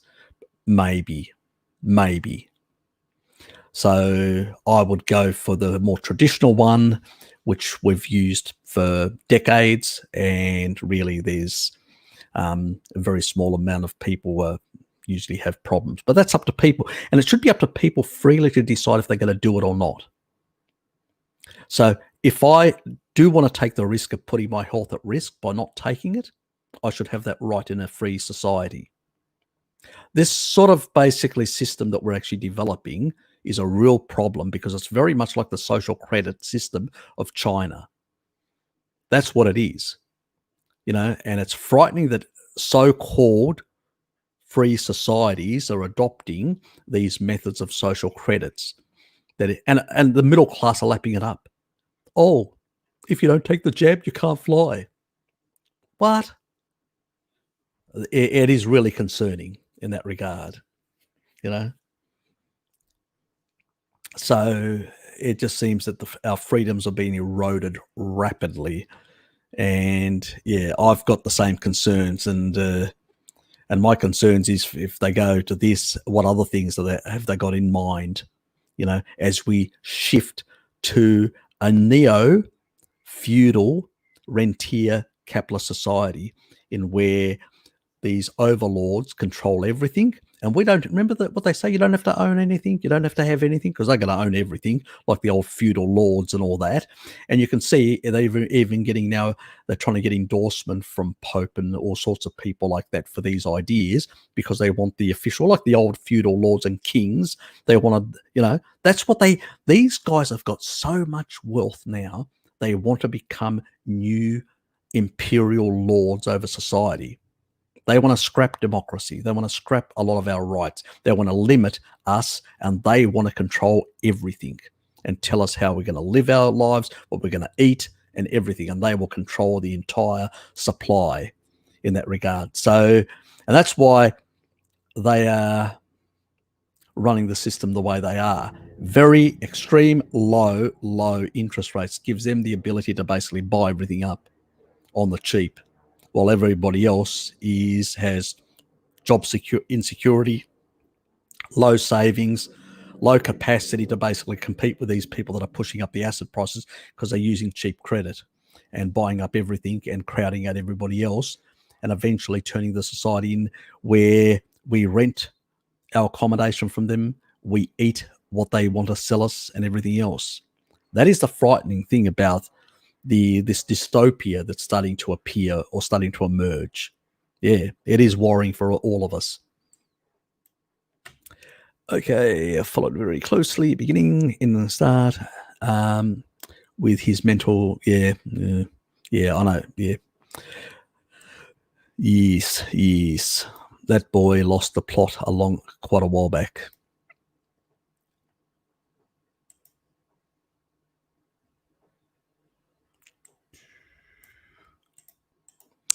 Okay, the cracks began to appear when he started with all that plagiarism crap and all that. Yeah, basically, because that's nonsense. The reality is we all have access to similar information. We all you guys look at my channel. I look at, the Low Carb Down Under channel, the Ancestral Health Symposium, all these other things, and look at the research that these people are looking at and stuff like that occasionally. And that's what I looked at a lot. Weston A. Price, I've looked at, in the past and all that. And so, but I actually say, this is where I learned my stuff. I learned it from these people that had done research before me, The difference is what I'm doing is they didn't go any further. What I'm trying to do is get all their stuff and then go further beyond what they've done and nuance things in a more deeper way. That's what I'm doing, because they're still talking about the same old stuff. If you go and look at a lot of these people, it's like academics that they work their whole career to 20, 30 years to do certain things, and then they just don't move out of that field. They stay in that field and they just regurgitate the same stuff, trying to find more supporting evidence to support their argument. Basically, that doesn't advance science. That's research trying to support their own argument, so it's very narrow and all that. And that's what I find. It's like that in the low carb community, certain things about that they recommend and stuff like that, where they don't take into consideration deuterium, or they don't, the circadian side of things or whatever. I basically moved to the next level of trying to pour this, amalgamate it all together, trying to work out how it all works together and try and understand it and deliver it to you guys in a way, in a non-sciencey way, in an easily digestible way, is what I try to do. They have a different approach and they do have a place, don't get me wrong, but Frank lost the plot ages ago. And the reality is I used to shoot, provide him with information as well. I used to email him all sorts of stuff, and a whole lot of other people I suspect did as well. I know Garland Farms did. He told me that JD told me that he did, and a few other people. So we're very supportive of Frank. And like you should be in the carnivore community, people should support each other, provide information. If people approach me and say, Harry, can you provide me with such and such a study or some, I've done that. It's no skin off my back. It's that's the whole purpose. It's a community and we support each other. When people start throwing allegations and start pointing the finger and start becoming, vitriolic and all that, it's all about money. That's the problem. As I said, money is the root of all evil. And that is why I stayed away from the money side of things on YouTube. and I think I'm better for it. I don't need it because I've got a day job, and so I keep it clean.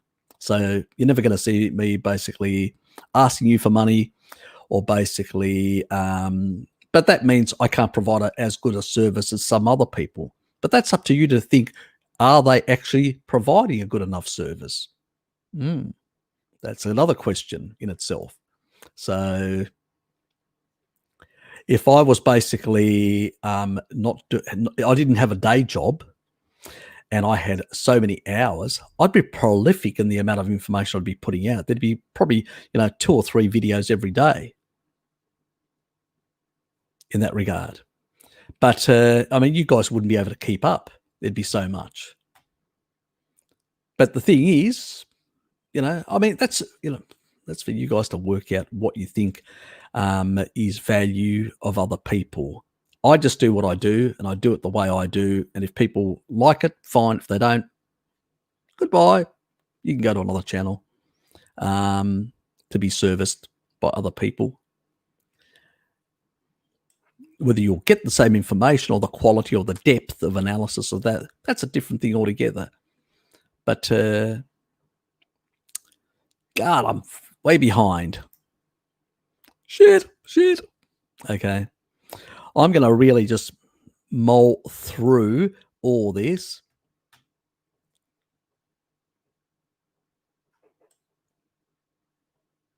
That's fine. You don't need to basically be taking, as I said, don't take it in high doses. So sometimes you need to basically go in and out of certain things in that regard. 3 grams shouldn't be a real problem, but if it's causing any problems, there may be other things at play, Christina. So, but if you're getting enough from the diet, don't bother. I've sort of stopped taking it because, as well, I did it earlier to sort of bring, as I said, very high at 12 milligrams and then came down, did it for a couple of months and then dropped it. No need. Once you basically bring homeostasis and you've got the foods and all that supporting it, no requirement. Why bother? So it has a place if hormones are out of whack, but once they get sorted out, you don't need to. Why waste your money? So everything's got its place. What she's saying, 3 months into boron supplement, I started to pack up extra weight and my hair turned to crap. Okay. I've not experienced that, and I don't really. There could be other factors in play. Did you lower the amount? Did you bring the amount down? That's the thing. Or do you just stay too high for too long? G'day, Angela. God almighty. Anyway, I'm going to run through this because I just realized I looked at the time. We're over 2 hours and it's nearly 1 o'clock and I really have to be somewhere else.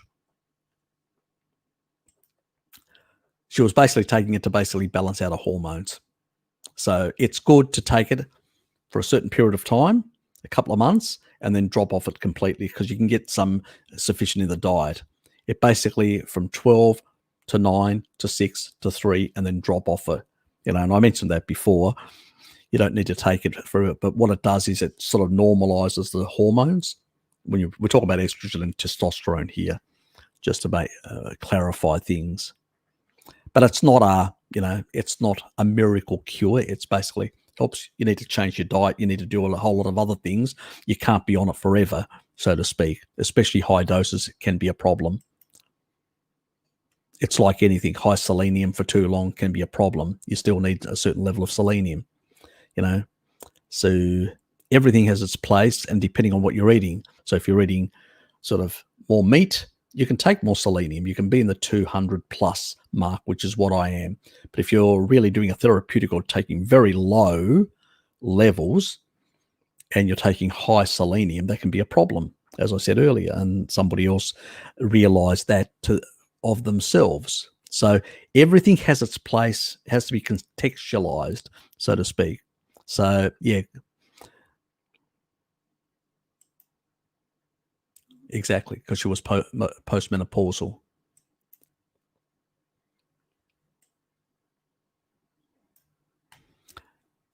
Yes, there are other things on menopause and stuff like that. I do want to do some stuff in regards to that as well. So that's next year, which will cover that part of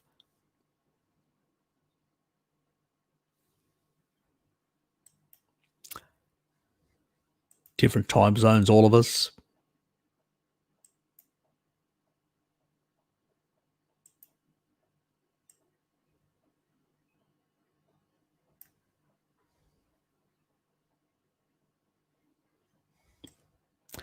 Uh, it can have a problem if you're taking it too long, too high, and you're not getting enough of the other nutrients, like you're not getting enough selenium and you're not getting enough iodine. Yes, it could be potentially a problem. So, but you don't, as I said, that's why I said it's a short-term thing. It's not a long-term thing. Back then, and I said, you need to bring the dosage very rapidly down in a very short amount of time. And I pressed that point quite clearly on a number of occasions when I've discussed boron. So, yeah, people are taking it at high doses for a long period of time, it will become a problem. So, and that's why I said it, and I'll say it again, it's a short-term thing. Please, people. It's like a lot of things, or a number of things that you can take short term. It's like taking elevated levels of vitamin D for a short period of time to bring up your levels, and then you drop off. You don't stay to the high levels continuously like some people out there continually argue you should. That's stupid. That's crazy. You're going to get into trouble if you do that. Don't listen to those people. That's why to pay it. Yeah, you need to keep in mind when I say things, I say them for the short-term period as a corrective thing, nothing else. You've got to be very careful. If it's not working for you, better to get off it. There could be other factors, I don't know. So at the moment, I'm not actually replying to a lot of emails, basically because I just don't have the time. Sorry about that, but it does become hard. Do these things. And Lukey's gone out of his way to create a couple of things here for us. So I'll just put those quickly on. Share.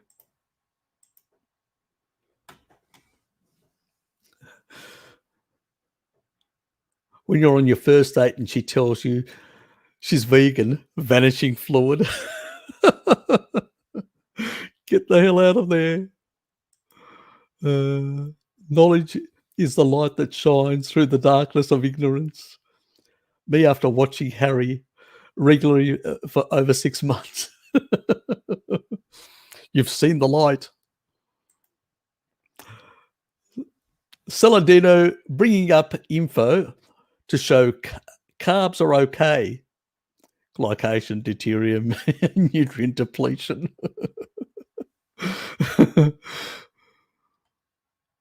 Nice one. Nice one.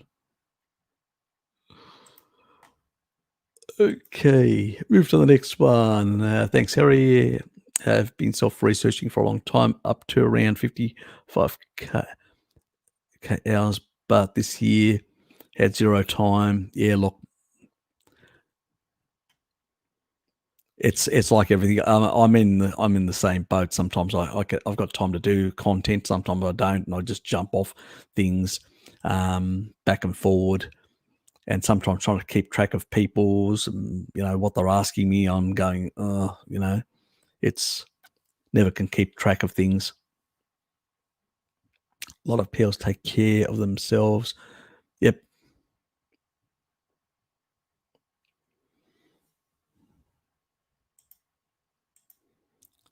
Yep. Important to be, and you don't need just light weights and stuff like that, Christina. That's all, to work your muscles and stuff like that. Use them or lose them is the old analogy.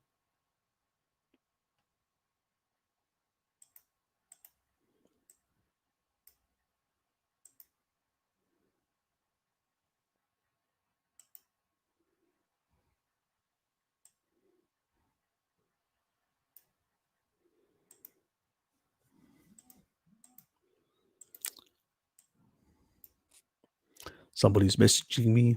Must be about me. Where the fuck are you?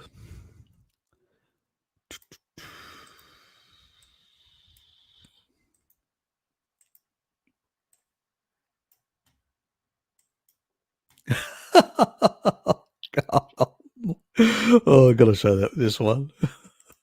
Uh, uh,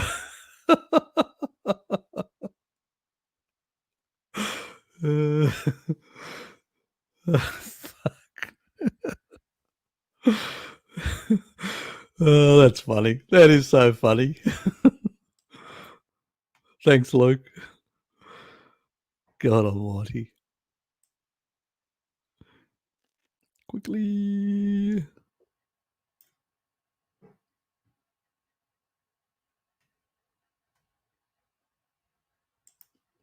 What was that? I know someone who started having a reaction to a hard drug. It's like their nervous system got fried, had severe symptoms. Yeah, can happen. Yeah, the autonomic nervous system. Yep. Basically, it happens because of depletion of B vitamins. These sort of areas in the primitive part that controls that I'm going to discuss in future. Yeah, B vitamins are very important. So that person may need a certain supplemental, like a high dose for 3 months, and then you cut it off, because if you continue it, you'll get into other troubles, and it can correct the whole thing. So if you need to basically tell that person, get on a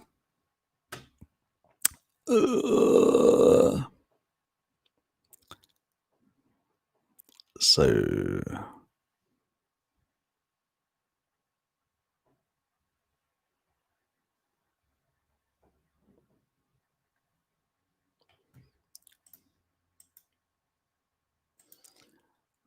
it's called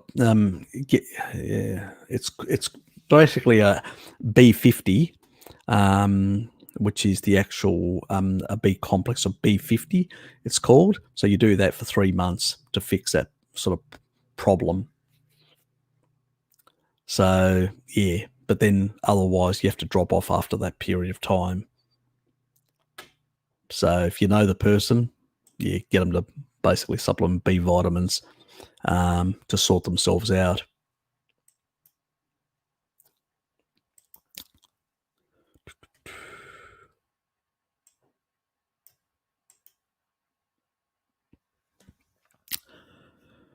And also get some eggs as well. Let's not forget the choline's required, and some sun as well.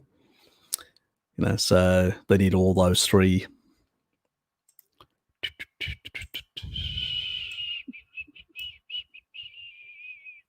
And I'll explain all that in a future video. Let me just quickly look.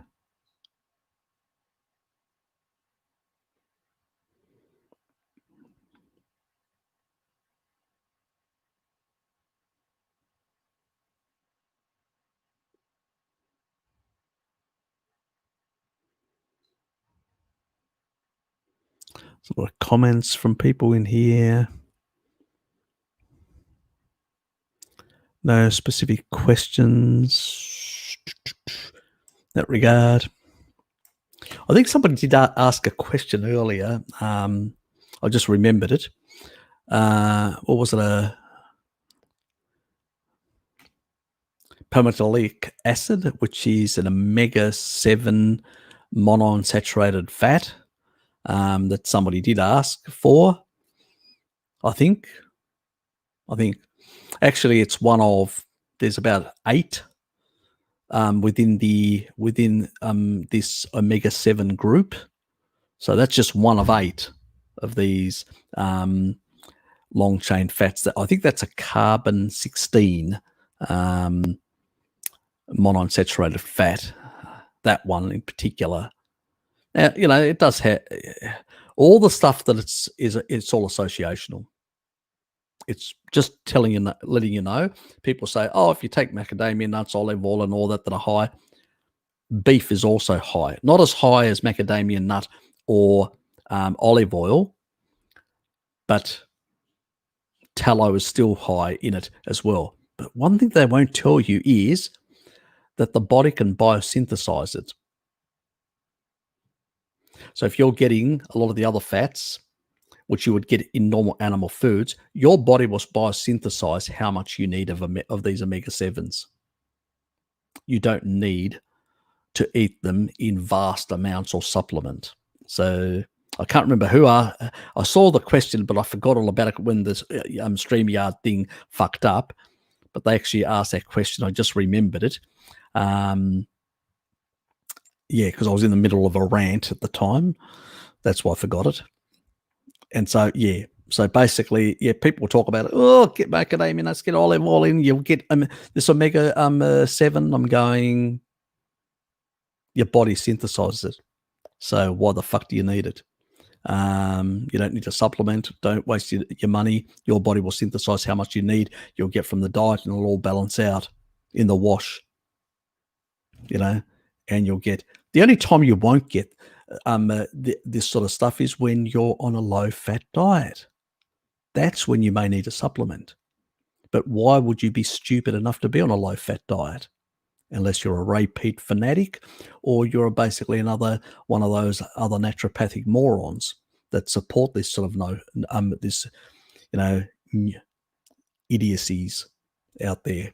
So I gotta go, guys. I would love to stay longer, but I'm have to be somewhere else in about 15 minutes from now. So I can't. That's why the program is a bit shorter today. It's about not even 2.5 hours yet. But I have to be somewhere else, and that is what. And thanks, Luke, for all your support. Thanks for all the video stuff and all that. Loved it.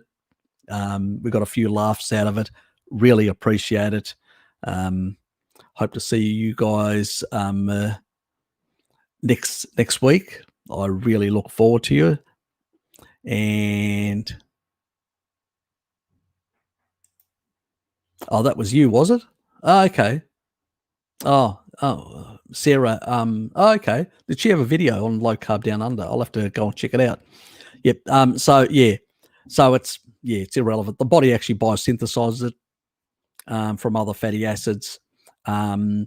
You get enough in the animal products, so you don't need any more and all that. So it's overhyped. There's a lot of associational stuff, but nothing causal, and are not high inference that would actually satisfy the Bradford Hill criteria. So this is the problem, even with people in the low carb community and carnivore and keto and all that. They jump on certain bandwagons and they say, "Oh, this or that," and they go, "Well, show me causal inference." This is why me and Bart get frustrated with these people, even within our own community, because they cannot demonstrate causality. Salad boy, PUFA from animal foods is, I've got a hypothesis. Well, I can show you all these fucking paradoxes, Mr. Salad boy. You can't show me one study with a 1 that actually proves your hypothesis. And I can show shitloads of others that disprove your hypothesis. So why should we waste our time listening to the nonsense you have to say about PUFA? Just because your repeat mates told you? Those crackpots? No, thank you. Anyway, thank you for being here. What does it says? She says, elevated when you was saying that elevates when you eat carbs. Well, that should tell you a lot of things, shouldn't it? It's probably like the body's trying to protect itself against the carbohydrates. So you probably don't need as much if you're on a species appropriate diet. So why would you supplement? So you can maintain your carb addiction, So, yeah. So basically, this is the problem with a lot of people in, the Thomas DeLauras, all the people out there. Oh, take this supplement, buy this, get this, or shove this up your ass, do this, and you will biohack yourself and all that. No, that's not biohacking. That's just basically cheating and doing your body a disservice by putting things that the body doesn't really need in there. So anyway, Take care, Scotty, and the rest of yous. Appreciate you guys being here. Thank you. Keep it real and clean, and honest.